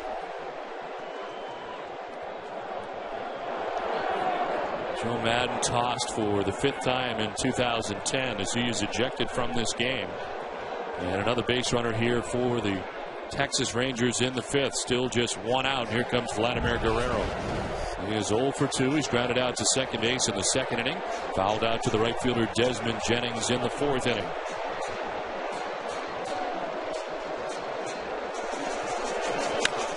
Chopper up the middle. Rodriguez in the backhand will dive to the bag to tag it for the out, just ahead of Josh Hamilton, who was arriving there. So it is Rodriguez who makes the play for the 2nd out of the inning, and Guerrero will reach at first. Terrific defensive play by Rodriguez. The only chance he had was to dive for the bag with his glove. And he beats Hamilton to second just barely.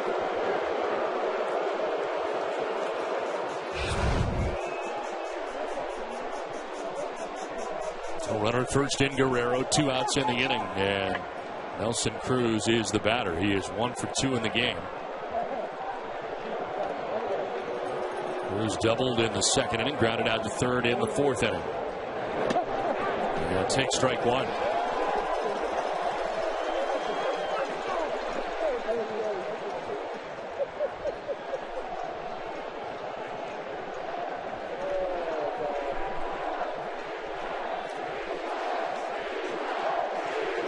The 0-1 pitch is outside. The crowd is chanting replay.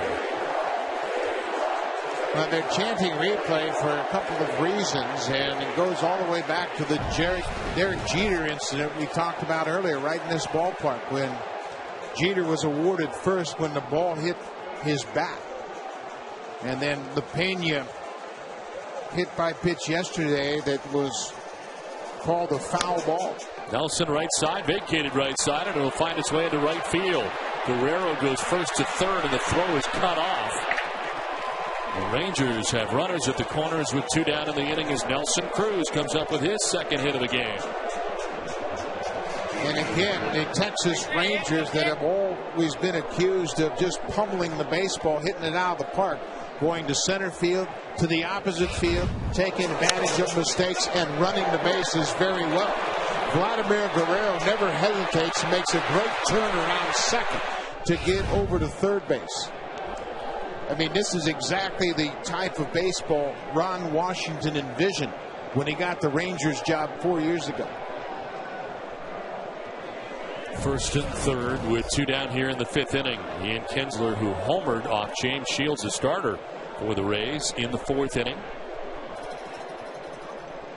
Takes ball 1 outside. Qualls, who retired all 4 batters he faced in yesterday's game in the first game of the series. And has allowed 3 hits since coming into this game. He's been charged with 1 run of his own, and of course has served out the 3-run home run for Michael Young in this 5th inning that has given the Rangers a 5-0 advantage. Interesting thing about the way the 2 scoring opportunities developed. Matt Trainer in the 8th spot in the lineup was hit twice. He scored the first run of the game in the 3rd, and then this 5th inning rally, again, Trainer was hit just out of nowhere, almost in the same spot by Shields. He would score in the 3rd, and Trainer hit by the pitch here in the 5th inning to get it all started in this inning again. 3-0 the count, and that same kind of look in the Rays dugout that we saw early in yesterday's game when the Rangers jumped out early on David Price. Well, I think the Rays understand just what kind of team is in the other dugout. A team with a very good starting staff and a very good shutdown bullpen. Pitch in there for a strike, and it's 3-1 on a Rays team that's having trouble scoring runs and now looking at a 5-run deficit at the moment.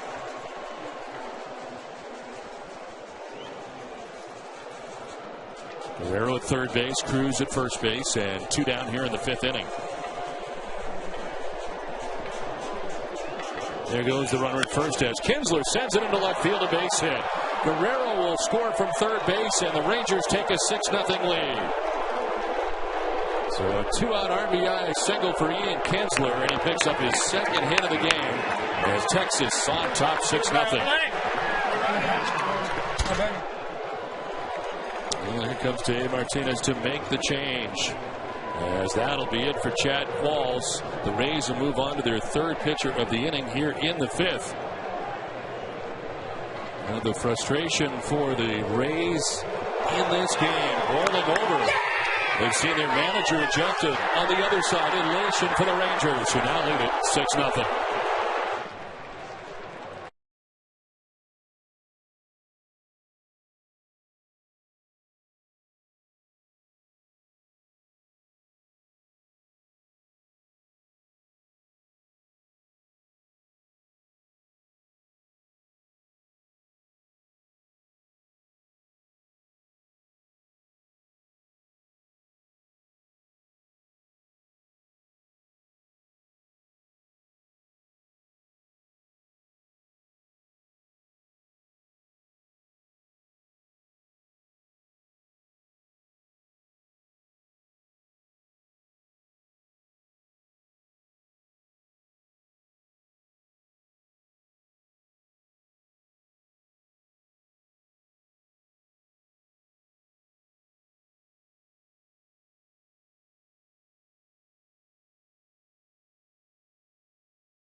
Rays, and the complexion of this one has changed here in a big way in the 5th inning, and the Rangers are looking for more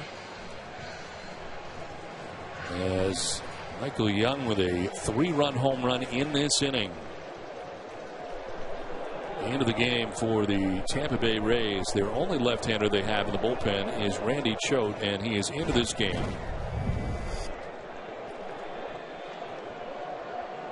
Choate made 85 appearances this season, and you can see his innings reflect the fact that he's a specialist. You don't generally ask him to pitch more than a couple of batters, and he is really a left-handed specialist, and that's why he's in here trying to get out of this inning. Hopeful of just facing Moreland and then going to somebody else down in that pen, just trying to get the left-hander out to end the inning. Well, Chad Qualls was outstanding yesterday, retiring all 4 batters he faced. Not so much today, as he ends up going at third, giving up 4 hits. The 3-run home run for Michael Young. Didn't walk anybody, nor did he strike anybody out. As Moreland takes a ball, and the count evens at 1-1. Mitch Moreland, the 9th member of the Rangers to bat here in the top half of the 5th inning. And the first 2 pitchers in this game for the Rays. James Shields charged with 4 runs, and Qualls charged with 2 runs and responsible for the 2 men on. Rangers have Cruz at second, Kinsler at first. 1-1 is hit in the air to left field. Carl Crawford is out there waiting, and he puts an end to a tough 5th inning for the Tampa Bay Rays. A 3-run home run for Michael Young. It's all part of a big 5th and a 6-0 Texas lead.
4-run top half of the 5th inning.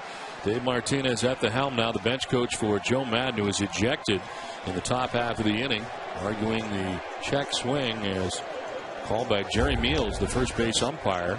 The pitch before the 3-run home run by Michael Young, which will certainly be controversial. Well, the Ibar leading it off here in the home half of the 5th inning for the Rays, who have their work cut out for them, trailing by 6 runs. Ibar added to the roster today, with Rocco Baldelli being taken off the roster. Ibar lined out to center field, and Josh Hamilton in the 2nd inning. As he takes the strike from Wilson, who had to wait about 27 minutes for that top half of the inning to conclude, but he doesn't mind because he's got a much bigger pad now to work with. Well, and he's also allowed just 1 hit to the Rangers through 4 innings. To right field, it's at Nelson Cruz, who takes a step in and makes the catch for the first out here in the bottom of the 5th. Sports fans want to hear what the biggest names in sports broadcasting think about the hot topics in their sports? Check out Behind the Mic, presented by Allstate, exclusively on SI.com. 1 down here in inning number 5, and it's Kelly Shopik coming up here for the Rays. Shopik struck out swinging in the 2nd inning, and C.J. Wilson, who gave up a base hit to Jason Bartlett back in the 1st inning, is not allowed to hit since. There was a base runner, Carl Crawford, who reached on a miscue by Ian Kinsler at second base in the 4th inning. So the Rays have had 2 base runners as they bat here with 1 out in the 5th. And the Kinsler error was a very routine play. He just got handcuffed, bobbled it, and he didn't have a chance to recover.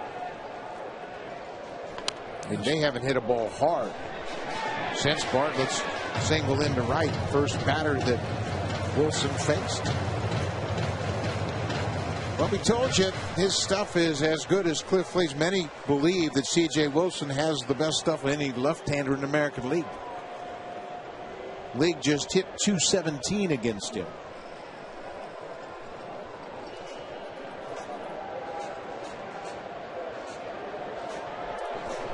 This one to the backstop. For ball 1, 1-2. I think C.J. Wilson has an advantage over a lot of pitchers. He was a position player in college, played at Santa Ana Junior College, and later went to Marymount, Loyola Marymount in Los Angeles. And he can understand how you attack hitters, having been one himself. He actually led his college team with 27 RBI, and he understands that hitting is a tough thing. Oftentimes, pitchers, and we're going to see one of those pitchers, Colby Lewis, on Saturday, give batters entirely too much credit, especially early in their career.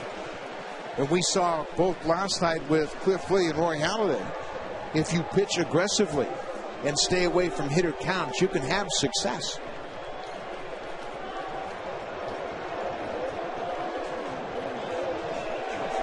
Shopik takes ball 2, and it's 2-2. No doubt Wilson has had success here today. This was a different sort of outing than what we saw yesterday from Cliff Lee, who the Rays had a chance to get to in the 1st inning. They really had no chance to get to C.J. Wilson so far. He's not had the high strikeout number that Lee had yesterday, but 4 so far today, as he misses there for ball 3, full count. And you can see by his approach that he watched very closely in how Lee finished off at bats. Lee yesterday was very effective throwing fastballs and cutters inside to the right-handed hitters, and Wilson's trying to do the same. This one is tap foul, and it is still 3-2 to Kelly Shopik with 1 out here in the 5th inning. I asked Mike Maddox, the pitching coach of the Rangers, what the biggest challenge was for Wilson to make the transition from closer to starter. And in his words, he said, take the vinegar out of his delivery, meaning that when he comes out of the bullpen, it's everything he has for 12 to 15 pitches. You can't have that approach as a starter. And again, he's a guy who logged 204 innings in his first year as a starter at this level. And a 1-out walk to Kelly Shopik and sent it down to Mark Fine. Yeah, a couple of things after the Madden ejection, guys. There was no question he was expressing frustration, not over that one call, but what's gone on in the series. He motioned down to Tim Welke on the third base side and then pointed back over to Bill Miller at first base. Dave Martinez, his replacement, Madden talked yesterday about walking up and down the dugout, trying to keep the guys in the game, keep them up. Martinez and also George Hendrick, the first base coach, doing the same thing in between that last inning, guys, trying to keep this team in the game. Okay, Mark, one out here. Shopik at first. And a pitch outside to Sean Rodriguez, who struck out looking in the third. That's an important factor for this team. The Rays always talk about how much chemistry they have. Now they're going to have to rely on that chemistry to get themselves back in this game and ultimately back in the series. Framed that time by Trainer, but it's ball 2 and it's 2-0.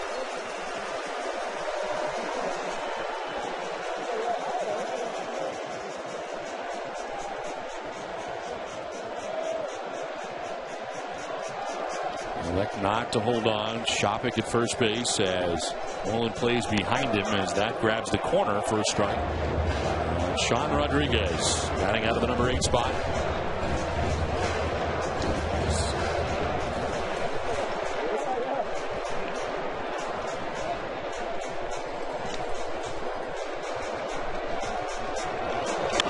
There's a pop-up foul off first. That'll get back and into the crowd. And even the count of 2-2.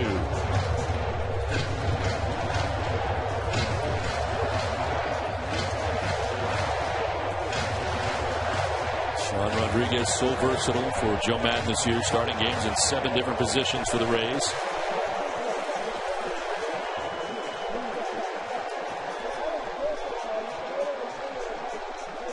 Hitting on a 2-2 pitch from C.J. Wilson with 1 out here in the 5th inning. Kelly Shopik at first base. To center field. Hamilton froze initially, but comes in and makes the catch. Had time to run underneath it. And retires Sean Rodriguez for the 2nd out of the 5th inning. Again, Wilson making a quick adjustment after the 1-out walk to Shopik. Comes right back at Sean Rodriguez and gets the 2nd out of the inning.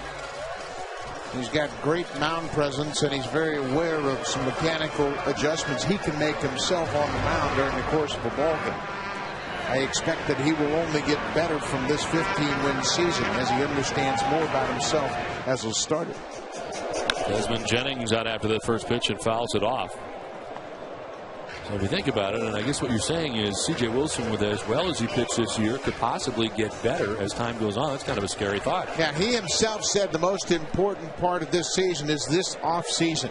After watching Cliff Lee pitch in the 2nd half of the year, he's got a lot of things he wants to address.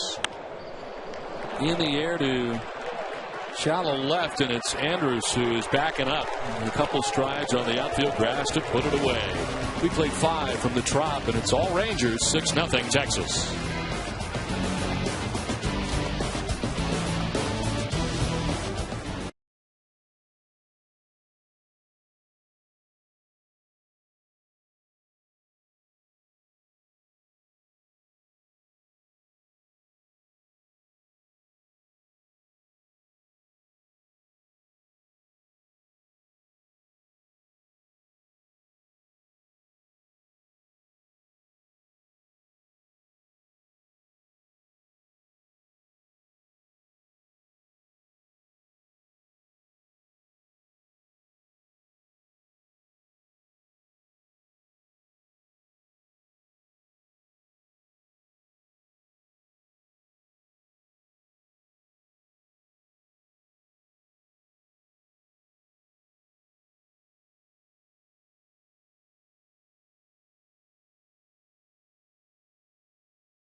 When the road throws you a curve, get there on Goodyear Innovation.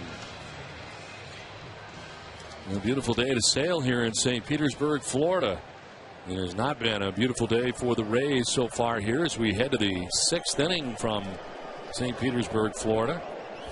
And it is 6-0 Texas on top. Matt Trainer leading it off and taking strike one from the new Rays pitcher.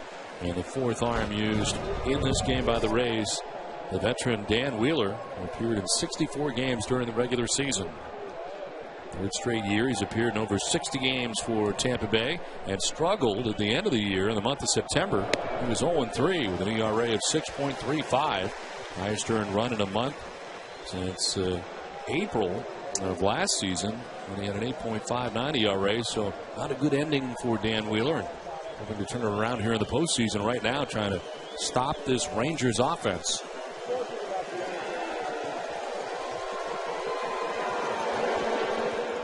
It's interesting that as Wheeler works here to start the 6th, Jeff Neiman, who has been a starter, has been throwing, and he is ready. And it took him a long time, obviously, having started all year long, except for his last appearance in Kansas City. Jim Hickey gave him plenty of time to get loose, but he is ready, standing by now. But they chose to have Wheeler start the inning. And he has been out there for a long time. He was warming up alongside Chad Qualls before Qualls came into this game. And right now, not really throwing, just kind of looking on. But it is Wheeler who starts this 6th inning. Trainer now, Bourbon, and then Andrews expected here for the Rangers in the 6th inning. Swing and a miss for Trainer, and he strikes out for the first out of the 6th inning. Time for a game break, and Matt Weiner in Atlanta. Matt?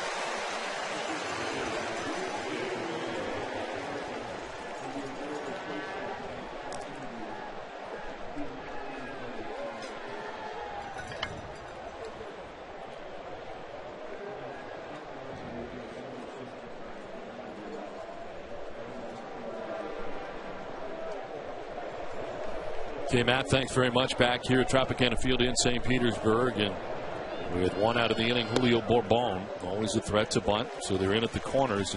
And it looked like the Twins were going to be in very good shape last night with the start they got off to against the Yankees. Big hit was Curtis Granderson against Francisco Liriano, and Granderson, since the 12th of August when he made that transition with his hitting approach, has really worn out left-handed pitching. Kevin Long's done a great job with a couple of guys on that team. Swisher has improved his career average by 40 points. Alex Rodriguez has changed his approach. And Curtis Granderson, they had thought that they were going to make that adjustment in the offseason. They implemented it in August. This one was fouled off. You think about the great postseasons last year the Yankees had from Hideki Matsui and also Johnny Damon. You wondered how they would be able to replace those guys. And you take a look at the year this year, and what a year it was for Robinson Cano, batting in that 5 spot. Outstanding. Well, and even in the cleanup spot when A-Rod went down, he moved up in the cleanup spot and didn't miss a beat. And the team had a couple of guys really come on. They had a 3-person infield with 100 RBIs. When you look at Cano, Teixeira, and Alex Rodriguez all driving in 100. And the drought's for Minnesota. As we look at the all-time list, back to 04-10. North versus Minnesota, ALDS Game 2. Of course, he is coming your way next here on TBS. Red Sox had lost 13 straight in their stretch. 1 ball, 2 strikes. 1 out here in the 6th inning as Bourbon gets that pitch in the dirt and evens the count at 2-2. I think it was interesting and very important for Ron Washington to put Bourbon back in the lineup. More than likely, he will play center field when the team returns to play in Arlington. And that's the normal alignment, but he gets Bourbon's speed and bat and defense in the lineup. Today in left, Saturday it'll be in the center. Bourbon slaps it foul, protects the plate, and count hangs at 2-2.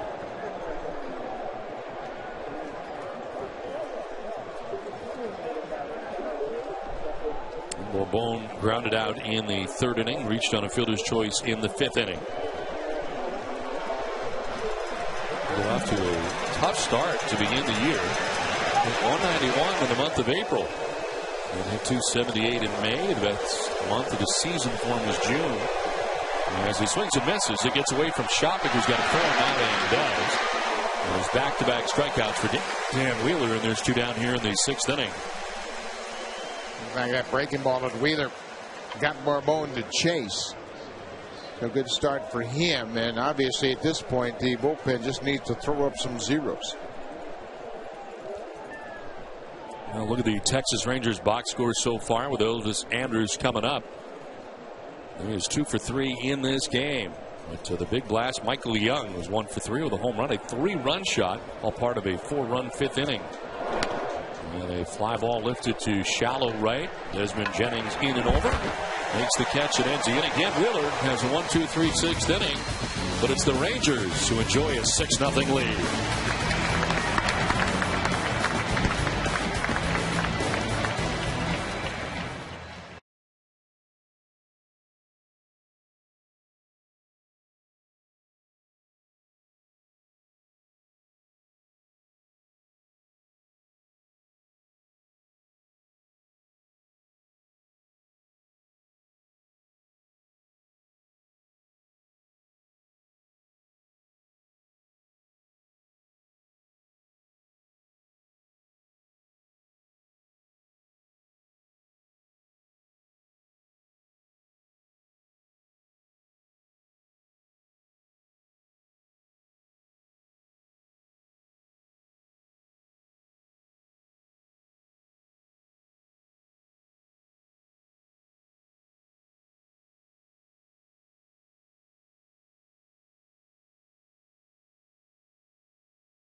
Florida as the Dolphins just outside here, not far from Tropicana Field, as we head to the bottom of the 6th inning, and it has been all Rangers in this series, and Texas on top right now 6-0, out hitting the Rays 8-1. As Jason Bartlett leads it off here in the last half of the 6th inning, as Bartlett, Upton, and Crawford facing C.J. Wilson. A 76th pitch will hit Bartlett. And the Rays have the lead runner on for just the 2nd time in the game. Bartlett led off with a single back in the 1st inning. He is hit by a pitch here in the 6th inning. This brushes his jersey, but he'll get on board, and that's what the Rays need at this point. They need some base runners. They haven't been able to hit their way on, but Bartlett starts the inning here. C.J. Wilson has given up 1 hit. It was to Bartlett, the first batter in the bottom of the 1st inning. The only hit he is allowed as B.J. Upton stands in and takes strike 1 over the outside corner. Upton fouled out in the first inning. He struck out looking in the fourth inning.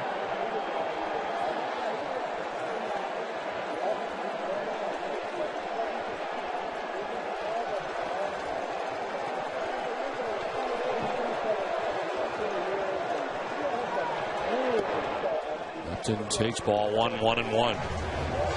The great pitching coach of the Chicago White Sox is helping us with some of the scouting reports and watching the flow of this game. And one thing he pointed out that was so effective for C.J. Wilson is the velocity of his fastball, going from 86 to 91, 92, really back and forth all over the place. Using the cutting action on the inside, the sinking and tailing action on the outside. The more effective than anything is the fact he's going back and forth with the velocity very effectively. He's worked his way here into the sixth inning, hitting Jason Bartlett to begin the inning. A count of 2-1 to B.J. Upton.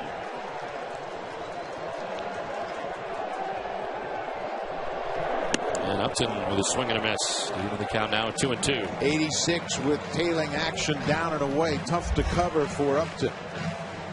Very manageable pitch count. And one thing that's worked very well for him is his rhythm and tempo.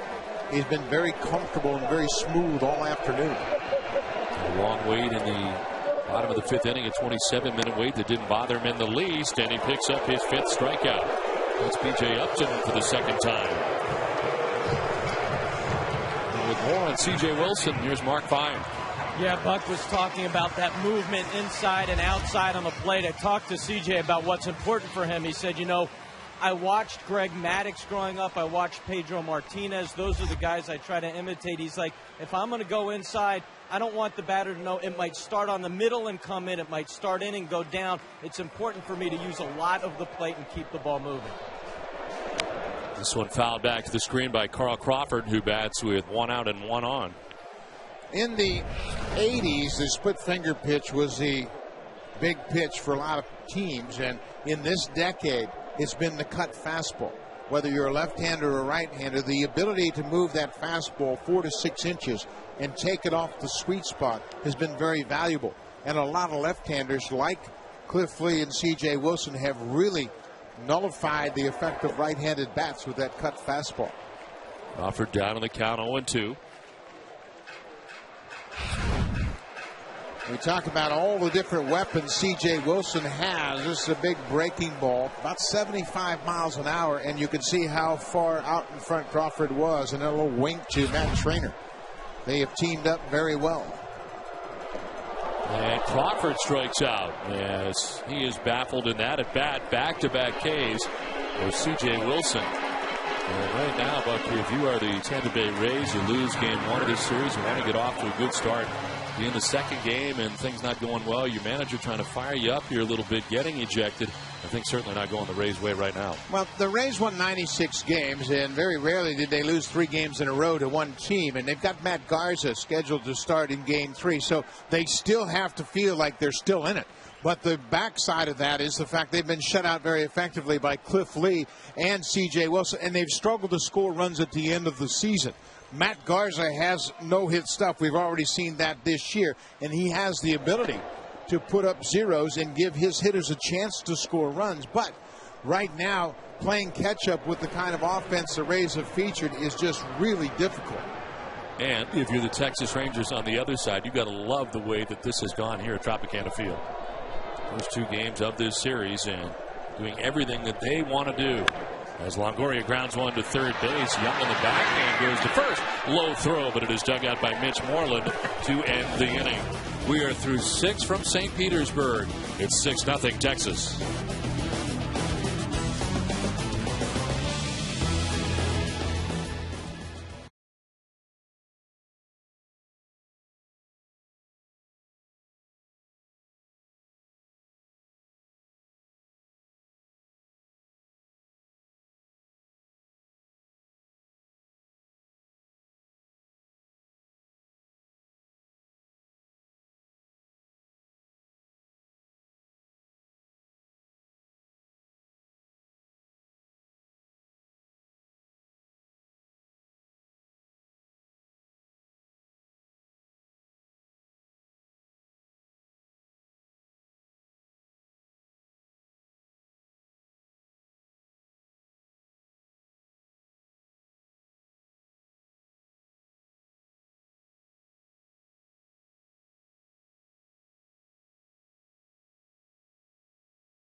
after this check swing was called a ball and no swing, and infuriated the Rays, and this followed the very next pitch. A 3-run home run for Michael Young that opens up this game and infuriates Joe Madden, and the frustration boils over, leading to his ejection from this game. And it's on to the 7th we go as Michael Young leads it off here in the 7th inning against the new Rays pitcher, a guy who started this year for Tampa Bay and is in the bullpen for this first round, Jeff Neiman, in his second full season in the majors. Jeff Neiman made 29 starts for the Rays, and arguably he was their toughest pitcher until he got hurt, went on the disabled list. 12-8, and a very imposing figure on the mound with great stuff. An overhand breaking ball, always tough for anybody to make the adjustments, but he's 6'9", and he creates a very difficult angle for hitters. Throws on a distinctive downward plane, tough for hitters to really pick up on the baseball. He can be very tough and shut down hitters very quickly, as he did in his one relief appearance in Kansas City on last Saturday. Young hits a chopper softly left side. Longoria bare hands and throws, and it's not going to be in time. Nice bid by Evan Longoria, but an infield hit from Michael Young to start the 7th inning. Longoria gets a good break on this chopper. Young runs very well, but look how effectively he made this play. Bare hands, throws all in one motion. Young just runs too well. But Longoria will get an awful lot of guys with that play. Young outran it for his second hit of the afternoon. So the lead runner on here for Texas in the 7th inning, and Michael Young. Here's Josh Hamilton, who singled to right field in the 5th inning and is 1 for 3 in the game. Rangers are out hitting the Rays 9-1 as Hamilton skies one to center field, sending B.J. Upton back. It'll take him almost to the track, but he makes the catch for the first out. Tagging and trying to get to second is Young, and he's going to be out. So an aggressive base running move there for Michael Young as Hamilton's fly ball took B.J. Upton almost to the track and deep, and Young thought it was deep enough to get to second. He's gone down. Well, I agree with Michael Young. I thought it was deep enough to get to second as well. But B.J. Upton really made a strong throw and a quick release to throw a strike to second base. This ball is almost on the warning track in center field. Young runs well, but as he's getting closer to second, he has to feel like he's running into an out. So 2 down now here in the 7th inning. Base is empty for Texas, and Vladimir Guerrero batting for the 4th time. And look at that throw from Upton. And you can see he set up knowing that there was a chance Young was going to tag, and he throws a strike to Rodriguez. Guerrero takes a hack. Neiman working at 94 miles per hour. And the count evens at 1-1. Jeff Neiman, 27 years of age. 12-8 in his second full season in the majors. He started great. First 12 starts of the year, 6-0. And 7-2 at the All-Star break as Guerrero fouls it off and out of play. 1-2. Yeah, you talk to a lot of American League hitters, and they'll tell you Jeff Neiman is as tough as anybody they face. He has a 4-pitch arsenal, and he really creates that great downward break on the curveball.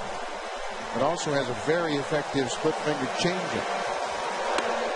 This one tying up Guerrero, who wanted to swing but holds back, and it's 2-2. Jeff Neiman spending most of August on the DL, the right shoulder strain.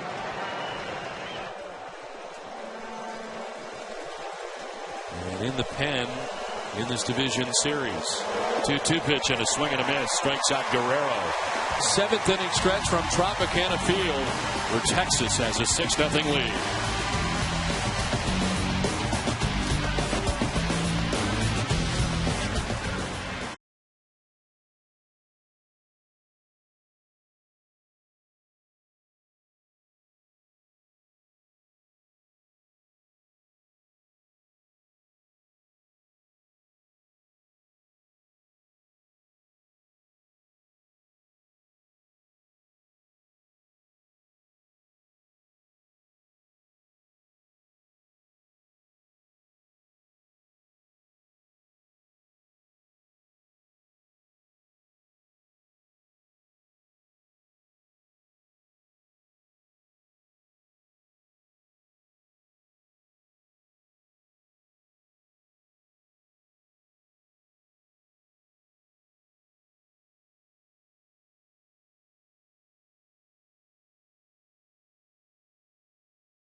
presented by BlackBerry. Well, the Rangers with a run in the third, a run in the fourth, and 4 in the fifth enjoy a 6-0 advantage over Tampa Bay from Tropicana Field in St. Petersburg. As we move along to the last half of inning number 7, Ben Zobrist, Willie Ibar, and Kelly Shopik to face C.J. Wilson,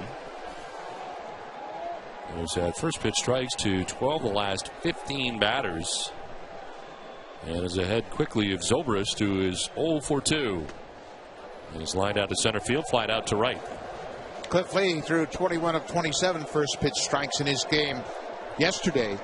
Wilson has also stayed away from hitter counts through most of the day, and that's taken the sting out of the Rays' approach. Zobrist dropping the bunt down, but it'll trickle foul at the inseam of the grass and kicked foul as the Young was deep and trying to get something going here in the 7th. Well, generally, this ball will stay in fair territory, but Zobrist got some side spin on the bunt, and it just spins into foul ground.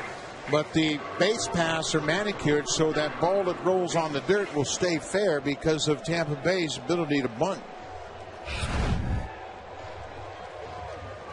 Rangers came out and rolled baseballs up those lines for 2 days, Monday and Tuesday during the workouts, because they bunt so often, and they felt like anything that was on that dirt was going to stay fair.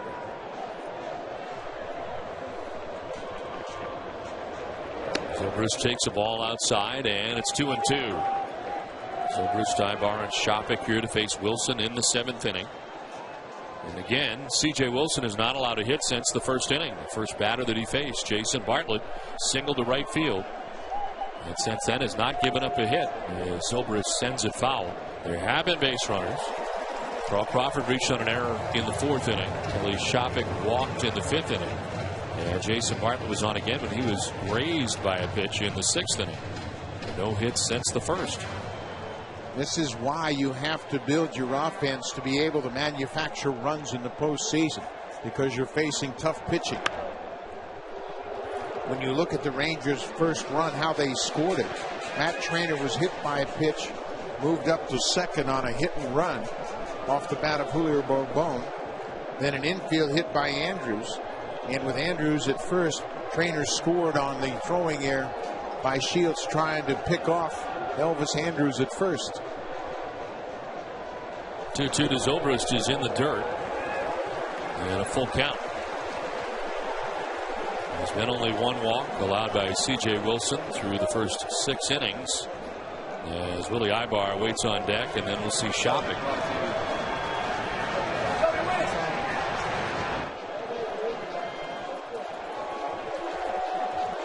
Just the 4th 3-ball count in this game for C.J. Wilson. And Zobrist will take the walk. Leadoff walk for Zobrist as we check in with Matt Weiner in Atlanta. Matt?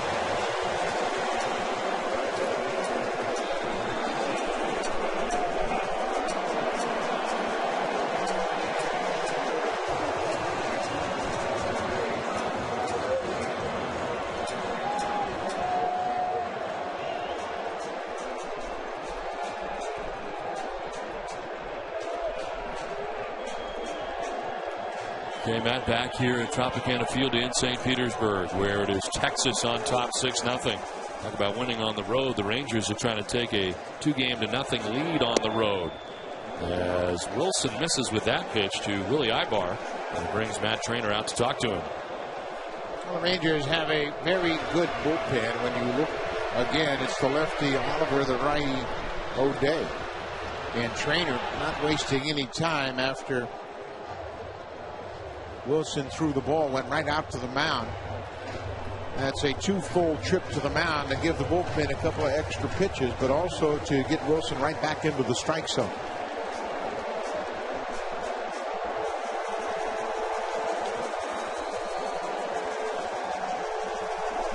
Ibar takes the 1-0, and it is 2-0. Tampa Bay throughout the season has been a very good late offensive ball club. 7th, 8th, and 9th. They have done a lot of damage, but there's nothing to indicate it in the first 2 games that they have that kind of offense right now.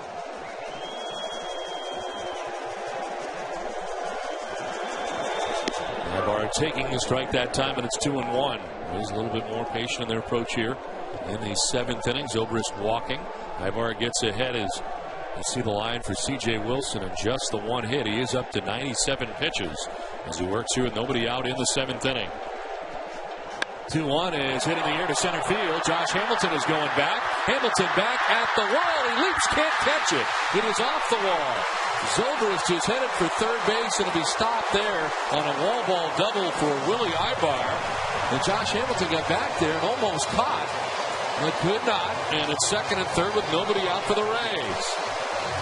Now Hamilton has that great speed, and Ibar just added to the roster today because of the medical problem of Baldelli. Down and away, he stays on it and drives it. He knows he hit it hard. Hamilton makes his jump. It's just beyond his reach as he slams up against the wall. No hesitation whatsoever from Hamilton. Tremendous acceleration. He's got a long way to go to get to the warning track. And look at the jump. Timed it perfectly. Just couldn't reach the ball high off the wall.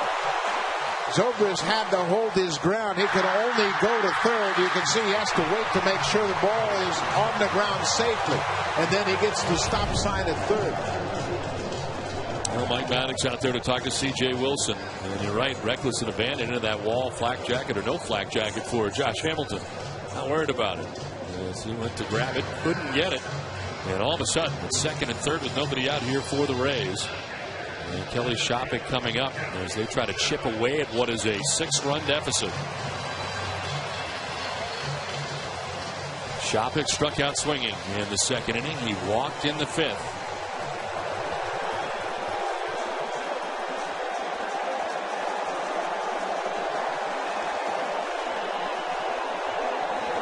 And a swing and a miss for strike one. Double by Ibar, the first hit for Tampa Bay since the first batter of the first inning. It was a great pitch to start the at-bat. Tampa Bay gets all hyped up with 2 on. Kelly Shoppach says, okay, I'm going to get a first pitch fastball. And they throw the breaking ball to get ahead.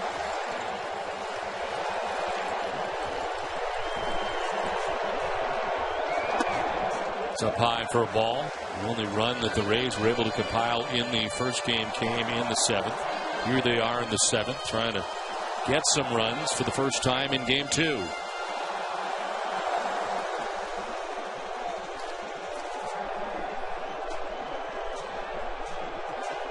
And of course, the only run that they have in the series, the home run by Zobrist. As the pitch is inside and knocked down by a trainer. The base runner just 90 feet away in Zobrist. That trainer smothers this ball. Great technique. You could see the top half of his body bent over to play that ball off his chest protector and keeps it right close to home plate. Zobrist can't advance, can't even take a chance here. Nobody out. He's at third. Ibar at second. Nobody out here in the 7th inning.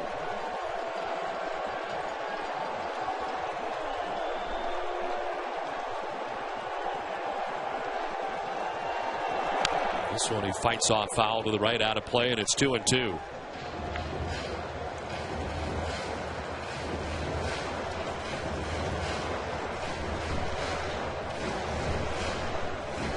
Well, nice inning of relief for the starter, Jeff Neiman, who comes out of the bullpen in the 7th inning. Works the 7th. And looks on now as the Rays bat here in the bottom of the 7th inning. Second and third, nobody out.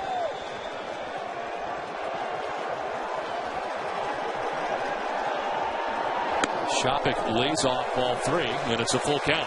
Now the crowd here at Tropicana Field anxious to get back in the ball game. They haven't had much to cheer about in the first 2 games. Rally caps are on, 7th inning, and they know the history of this team and their ability to score runs late. 7th, 8th, and 9, they can come back against the best bullpen, but they've got a deep hole to come out of. Well, for C.J. Wilson in the last 6 starts, only one time did he go over 100 pitches. The season high is 121 pitches back on September the 17th. It's at 103 right now. There's strike 3. Shoppach doesn't know as he makes his way down to first base and will get the bad news and wave his arm at home plate umpire Jim Wolf. Got to be careful.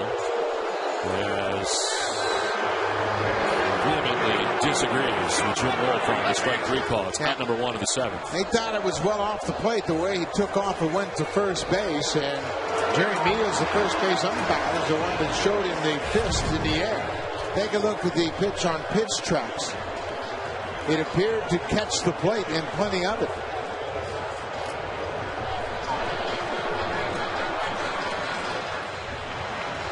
So with 1 out here in the 7th inning, Ron Washington to make the pitching change. C.J. Wilson with a very special outing leaves on top 6-0.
Second and third with 1 out, and that is the game for C.J. Wilson. Ends up with 104 pitches in his outing. And gives up just the 2 hits. As we get into the bullpen, today's bullpen spotlight is delivered by UPS. But UPS put the power of logistics to work for you. Darren O'Day comes on to work here. He pitched in the 8th inning in yesterday's game. Gave up a single, had a strikeout. Pitched at the University of Florida, made his debut with the Angels. He was claimed off waivers by the Rangers, and that's what they do. They will acquire players by several different means. This season he worked in 72 games and was tied for 7th in the American League. And the key number, he was tough on right-handed hitters this year, holding them to a 207 average. So the Rays make a change. And who's going to bat? Sean Rodriguez will be pinch hit for here. Rodriguez had been 0 for 2. It is Matt Joyce who pinch hits with runners at 2nd and 3rd and 1 out.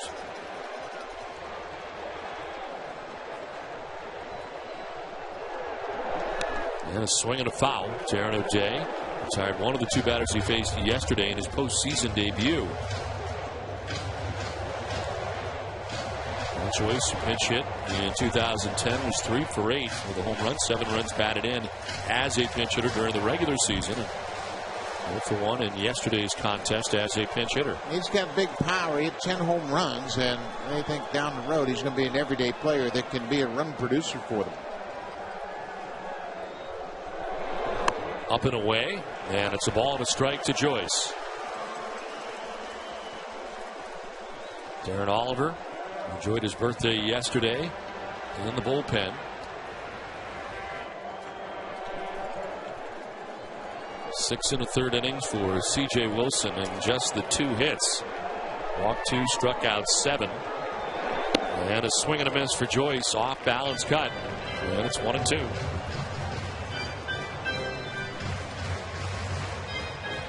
O'Day with that big sweeping breaking ball. He throws one that goes flat and one that has a little more depth to it, and that's the one he used to Joyce. So they throw that flat frisbee kind of breaking ball to right-handers. Zobrist at 3rd, Ibar at 2nd, 1 out as the Rays bat here in the last half of the 7th inning. And Joyce will take ball 2, 2-2.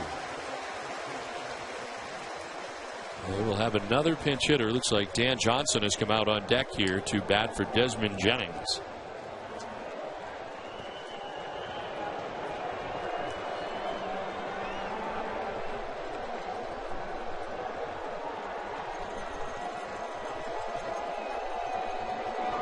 Joyce with a swing and a miss. On a pitch up, he strikes out as Darren O'Day gets him for the second out of the 7th inning. Very effective pitch from O'Day. You can see the target by Trainer. He wants him to elevate this pitch. And when you face a sidearmer as a left-handed batter, you think sink the ball down and away. But Trainer definitely wanted this pitch up, and O'Day delivers to strike out Joyce. Well, Ron Washington going with the matchups here as Darren O'Day strikes out his man. Matt Joyce is gone. Ron Washington back to the pen again. It'll be the veteran left-hander Darren Oliver who will be coming on here for Texas. The Rangers enjoy a 6-0 lead. Pitching change from the Trop.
The Rays trail the Rangers 6-0 here with 2 outs in the 7th inning. And our Major League Baseball Division Series coverage on TBS presented by BlackBerry continues. Darren Oliver makes his 65th appearance. Oliver worked in the game yesterday and teamed up with Darren O'Day in the 8th inning. Oliver came on and got fly ball outs from Crawford and Longoria to end the 8th. The pinch hitter for Desmond Jennings as coming up to bat here is Dan Johnson. 198 average during the regular season for Johnson to 7 home runs for Johnson. He takes a pitch outside. Johnson hit 5 home runs in September. Spent most of the year in AAA Durham. He hit 37 home runs for the season in AAA and the big leagues. Takes a pitch away, and it is 2-0.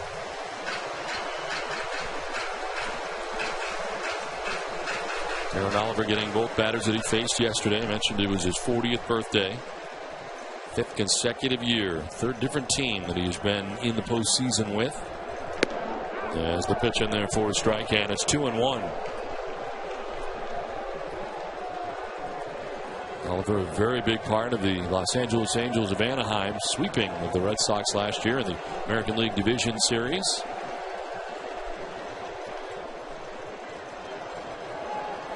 2-1 pitches inside, and a nice play by Trainer to the backhand that time with base runner only 90 feet away. He's made a few good plays. You can see Trainer is set up outside. Oliver misses all the way across the plate inside. He does a good job, Trainer does, to flag it down.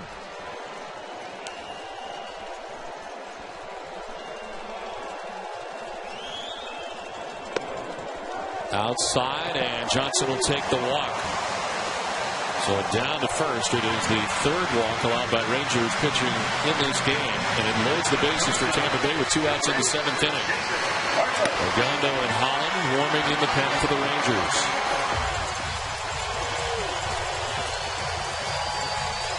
Wilson is responsible for the runners at second and third as he looks on.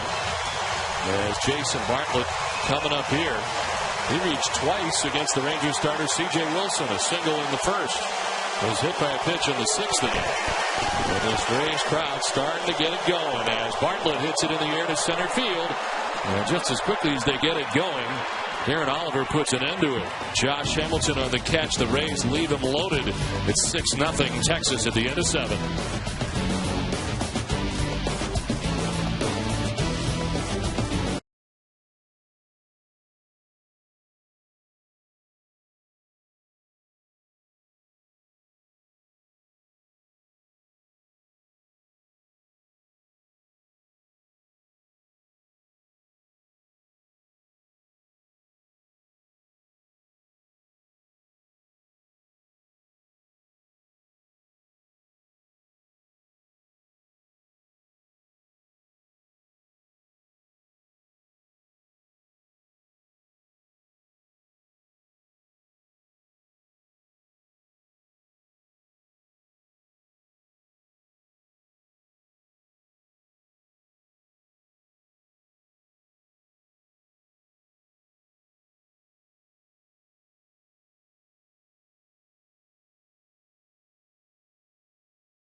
Authority of the Office of the Commissioner of Baseball. It may not be reproduced or retransmitted in any form, and the accounts and descriptions of this game may not be disseminated without express written consent.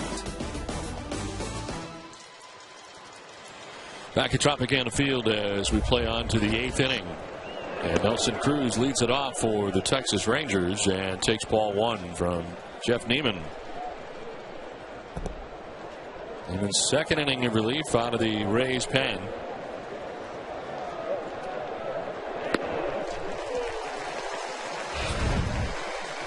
Cliff Lee shaking the hand of C.J. Wilson, and both Lee and Wilson have really shut down the Rays in this series. C.J. Wilson 6 1/3 2-hit baseball on the heels of Cliff Lee's 7 innings of 4-hit ball. Check that. Lee gave up 5 hits, just a single run over his 7 innings. Didn't walk a batter and struck out 10. A pretty potent 1-2 punch from the left side. A 1-2 pitch to Nelson Cruz. He's in the dirt outside, not enticing enough, and the count evens at 2-2. Yesterday was C.J. Wilson congratulating Cliff Lee for a job well done, and Lee explaining to Wilson what he could do in today's game, and he did it very effectively. This is laced foul down by where the relievers are housed for the Rangers. Well, if you think about it, just the one hit in the first inning for Jason Bartlett, and the Rays would not get another hit off C.J. Wilson until the double by Willie Ibar in the 7th inning. And the Rays, for the second time in 2 games, leaving the bases loaded, as they left the bases loaded in the first inning in Game 1 of the division series, and they leave the bases loaded in Game 2 in the 7th inning here in this ball game. A game in which Joe Maddon has been ejected from, as he was ejected back in the 5th inning.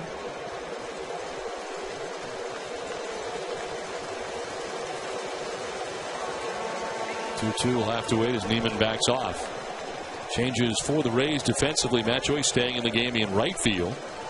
Ben Zobrist moves from first base to second base, and Dan Johnson stays in the game at first, as this one is carved foul to the backstop. Remains 2-2. There's Dan Johnson, who's now at first base as part of the pinch hitting. Dave Martinez, the bench coach, who is now managing this game at the moment. Joe Maddon ejected from this game back in the 5th inning. And Jim Hickey, the pitching coach, alongside with Texas on top 6-0. Cruz strikes out looking. A look back at Jim Wolf, but he's rung up. Second strikeout for Jeff Neiman. One down here in the 8th. Ian Kinsler back in the 4th inning had the count in his favor, 2-0 against James Shields. It's his first postseason home run, and that would give the Rangers a 2-0 lead in the 4th. Kinsler with his home run, and then a 3-run home run by Michael Young in the 5th. So 2 home runs allowed today by Rays pitching. The second home run was off Chad Qualls. Jeff Neiman, the 5th pitcher used today by the Rays.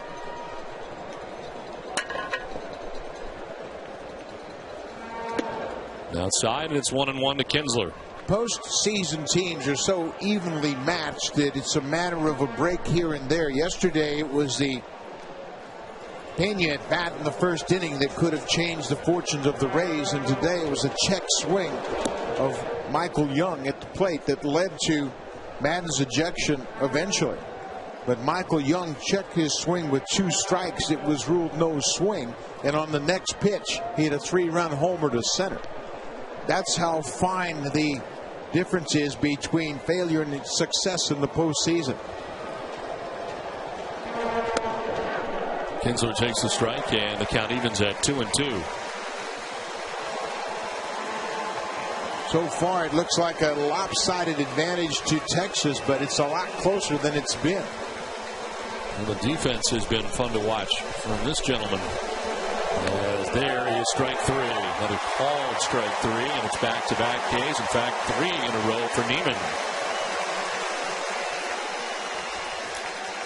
Today's Yahoo MLB Stats Summary is brought to you by BlackBerry Torch.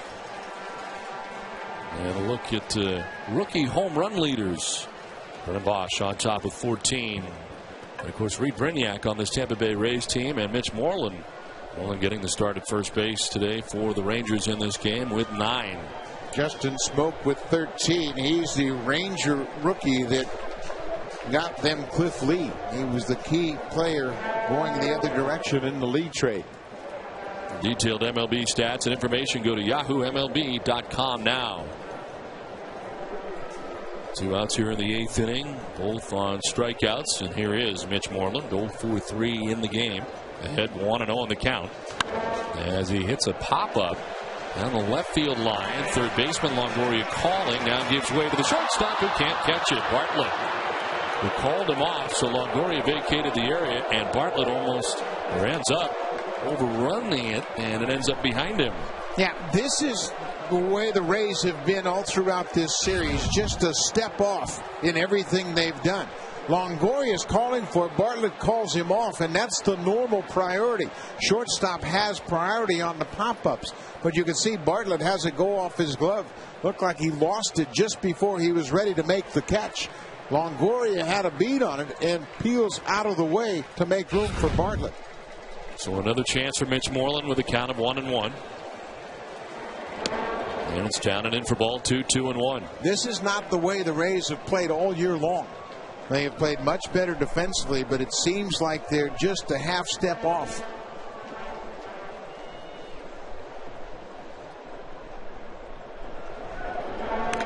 One with a swing and a foul tip, and it's 2-2.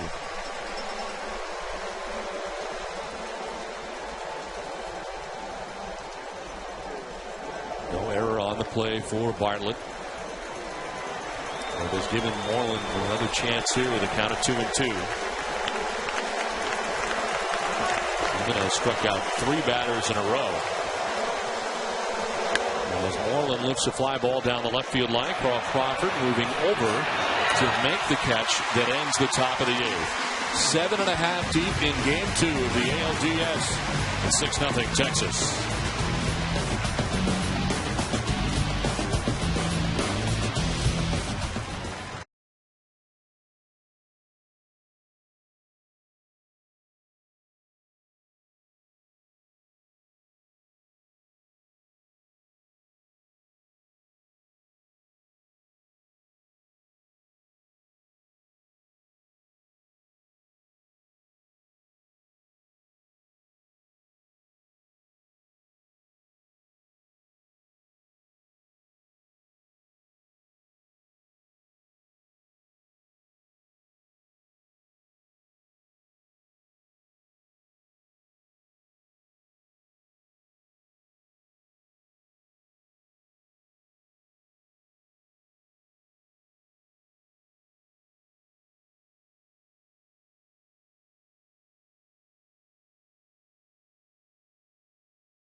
The rush is on. Don't miss the series premiere of Glory Days, November 16th at 10, 9 Central, only on TBS. On to the last half of the 8th inning. The Rays with B.J. Upton, Carl Crawford, and Evan Longoria. And it's Darren Oliver back on the mound for the Texas Rangers. Oliver able to secure the final out of the 7th inning, back out there to start the 8th. B.J. Upton is 0 for 3 in the game as a high chop to third, and Young quickly across the diamond for out number 1.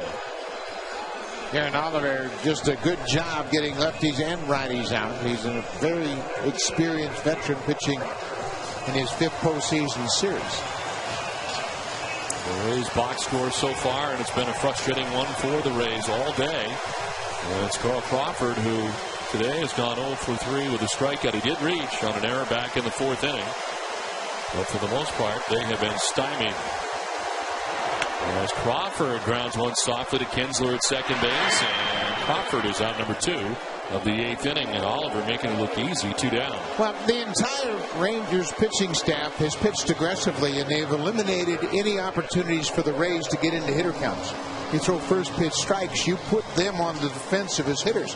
And all you can do is get weak ground ball outs. They haven't had many opportunities to build any momentum into this game. They've been held to just 8 hits in this series by Texas. 2 down in the 8th inning. And Evan Longoria will be next. Longoria 0 for 3 in the game. He's grounded out to the mound, flied out to center, and grounded out to third base. The Rays are stunned by what's happened to them in these first 2 games.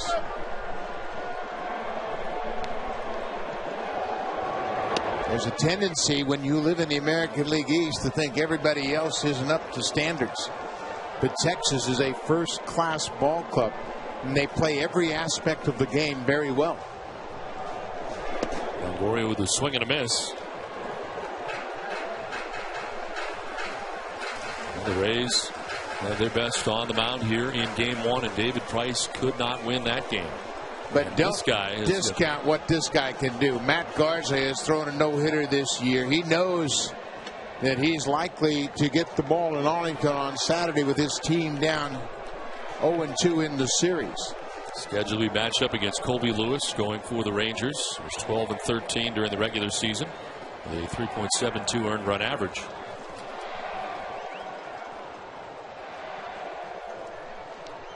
Longoria with a swing and a miss, and Darren Oliver with a 1-2-3 8th inning. We head for the 9th. It's 6-0 Texas.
Here on Goodyear Innovation.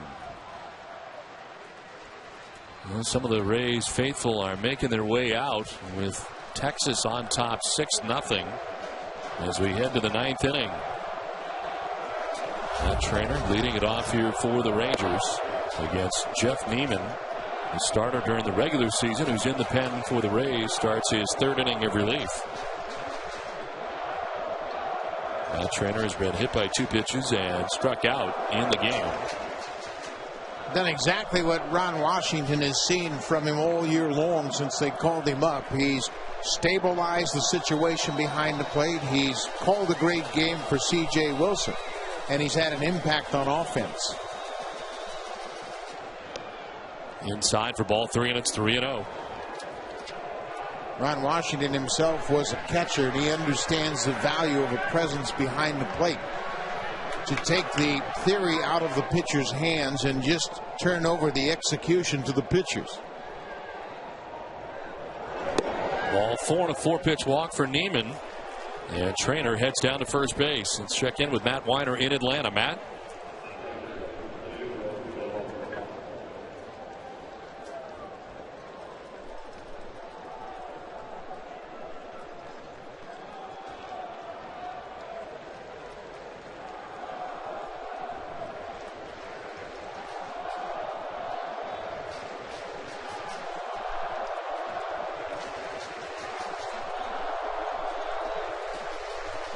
Okay, Matt, back here at Tropicana Field in St. Petersburg, where Trainer has walked to begin things here in the 9th inning for the Rangers. And Julio Bourbon bats. Interesting lineup for Gardenhire in his pitching selection. Liriano goes in game 1, the 17-game winner Pavana win game 2, and I think he too thought if they do get down, he wants the veteran presence in game 2 with a chance to even the series against the Yankees.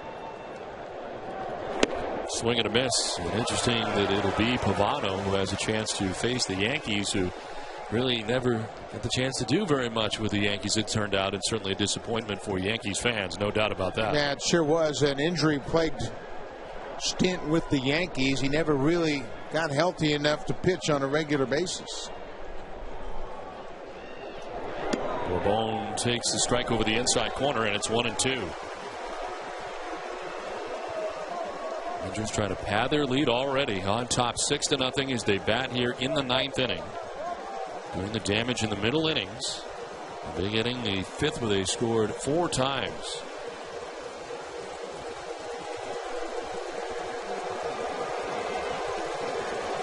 Bourbon grounds it foul, and it hangs at 1-2. And the Rays sold out both these games here, games 1 and 2. 25,535, and a lot of those fans are ducking out as the Rangers right now are a loose group. And a chance to go back home with a 2-0 advantage. 2 former Rays players, Hamilton and Cantu, enjoying the prospects of being up 2-0 against their former club. Yeah, they're relaxed. They were relaxed on Monday when they first got here. Ron Washington says, I want my team to be themselves. And Jeff Francoeur's had a lot to do with their playing relaxed since he's arrived 31st of August. Bourbon with a swing and a miss, and Neiman strikes him out. 4th K for Jeff Neiman. Let's check back in with Mark Fine. Yeah, guys, you might have seen the hand signal on the head there in the Rangers dugout. We probably need to explain that for you. These are called antlers. The Rangers have the claw and they have the antlers. The antlers are for a speed play. The claw is a long distance high five. Trust me, you're going to see a lot of this when we get to Texas. They're all over shirts. It's taken the city by storm. So watch out for the claw guys and the antlers. A lot of opportunities for them to use the claws and the antlers in the first 2 games here from Tropicana Field in St. Pete. We'll see some claw first. Acknowledging a good play offensively, and Josh Hamilton has been honored with a lot of claws during the course of the year, and antlers as well because of his speed. He's one of the guys that enjoys both. As Andrews sends one back up the middle, it is Bartlett who attacks second and fire the first for the double play. That wraps up the top of the 9th inning. Well, the Rays, who trailed 6-0 heading to the bottom of the 9th, are coming up.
6-run lead. C.J. Wilson does a great job of copying what Cliff Lee did yesterday, throwing strikes and then the home run. A 2-0 home run by Kinsler, the check swing by Young, and on the next pitch he hits a 3-run home run to center in the 5th. Joe Madden, with his frustration, gets thrown out of the game by Jim Wolf. It's time now for today's Nissan game summary. And C.J. Wilson, 6 1/3, just 2 hits, 1 in the first inning and then 1 in the 7th inning. And outstanding as he walked 2, struck out 7 to a total of 104 pitches. You saw the 3-run home run in the 5th from Michael Young. And for James Shields, who gets to start in game 2, 4 1/3 inning effort. As Joe Madden, frustrated, boiling over in the 5th inning of this game. And a lot of the capacity crowd at 35,535 made their way to the exits last inning. As we head here to the last half of the 9th inning, Ben Zobrist dealing with Darren Oliver, who's been in this game since the 7th inning. And Oliver has retired the last 4 batters that he has faced in a row. His longest outing is 2 1/3. During the season, he worked in 5 games in which he went 2 innings. Starts this inning after throwing an inning and 2/3. Zobrist takes the strike, and it's 1-1. Now, the game really turned around in that 5th inning as Michael Young was hitting with 2 strikes. The check swing, the appeal was denied. He got 1 more pitch, and then he hit the 3-run home run. That all came with 2 outs in the 5th. At the time, it was 2-0. That led to a 4-run inning for the Rangers, and they blew it wide open. You wonder if this is Carl Crawford's last game here at Tropicana Field. The Rays, if unable to come up with an amazing 9th inning here, will go to Texas down 2-0 and will try to get back here to Tropicana Field. But will this be the last time that the Rays fans see Carl Crawford at home? Very well could be. Tampa Bay will have to win 2 games in Arlington to force a Game 5 here on Tuesday night. 2-2 to Zobrist, and it is lined to right. Nelson Cruz is there, and he makes the catch for the first out here in the bottom of the 9th inning. You see, Nelson Cruz went to his knees. That ball was in the lights. He had a tough time seeing it, but hung with it. One thing the Rangers have done in this series, they played great defense in the outfield, not physically because of their skills, but because they've been positioned so well. Several times in the first 2 games here, we have seen hard hit balls right at a Texas Ranger outfielder. 1 out for Willie Ibar, who takes strike 1 from Oliver. Ibar has one of only 2 Tampa Bay hits on the day. His double off the wall in right center field that Josh Hamilton went back on but could not catch. And Ibar quickly down 0-2. Darren Oliver has come in throwing strikes. Real strength of the Rays hasn't even hit the field yet in this series. Benoit and Soriano, the back end of their bullpen. Benoit in the 8th, Soriano in the 9th. There have been no reason for him to pitch because the Rangers have had the lead throughout. Benoit's had a remarkable season, a former Ranger that has come back from shoulder surgery. And Soriano, in his first year, led the American League in saves.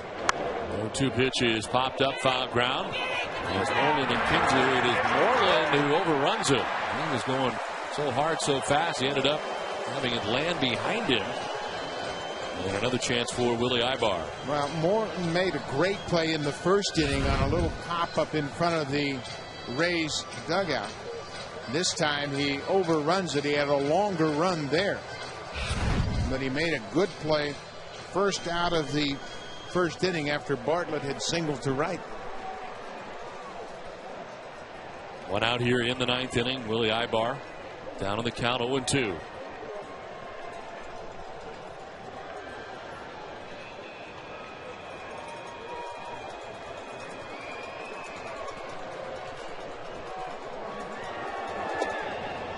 And a pitch inside, 1-2. You can certainly see when you look into the Rays dugout how they are surprised to be in this position.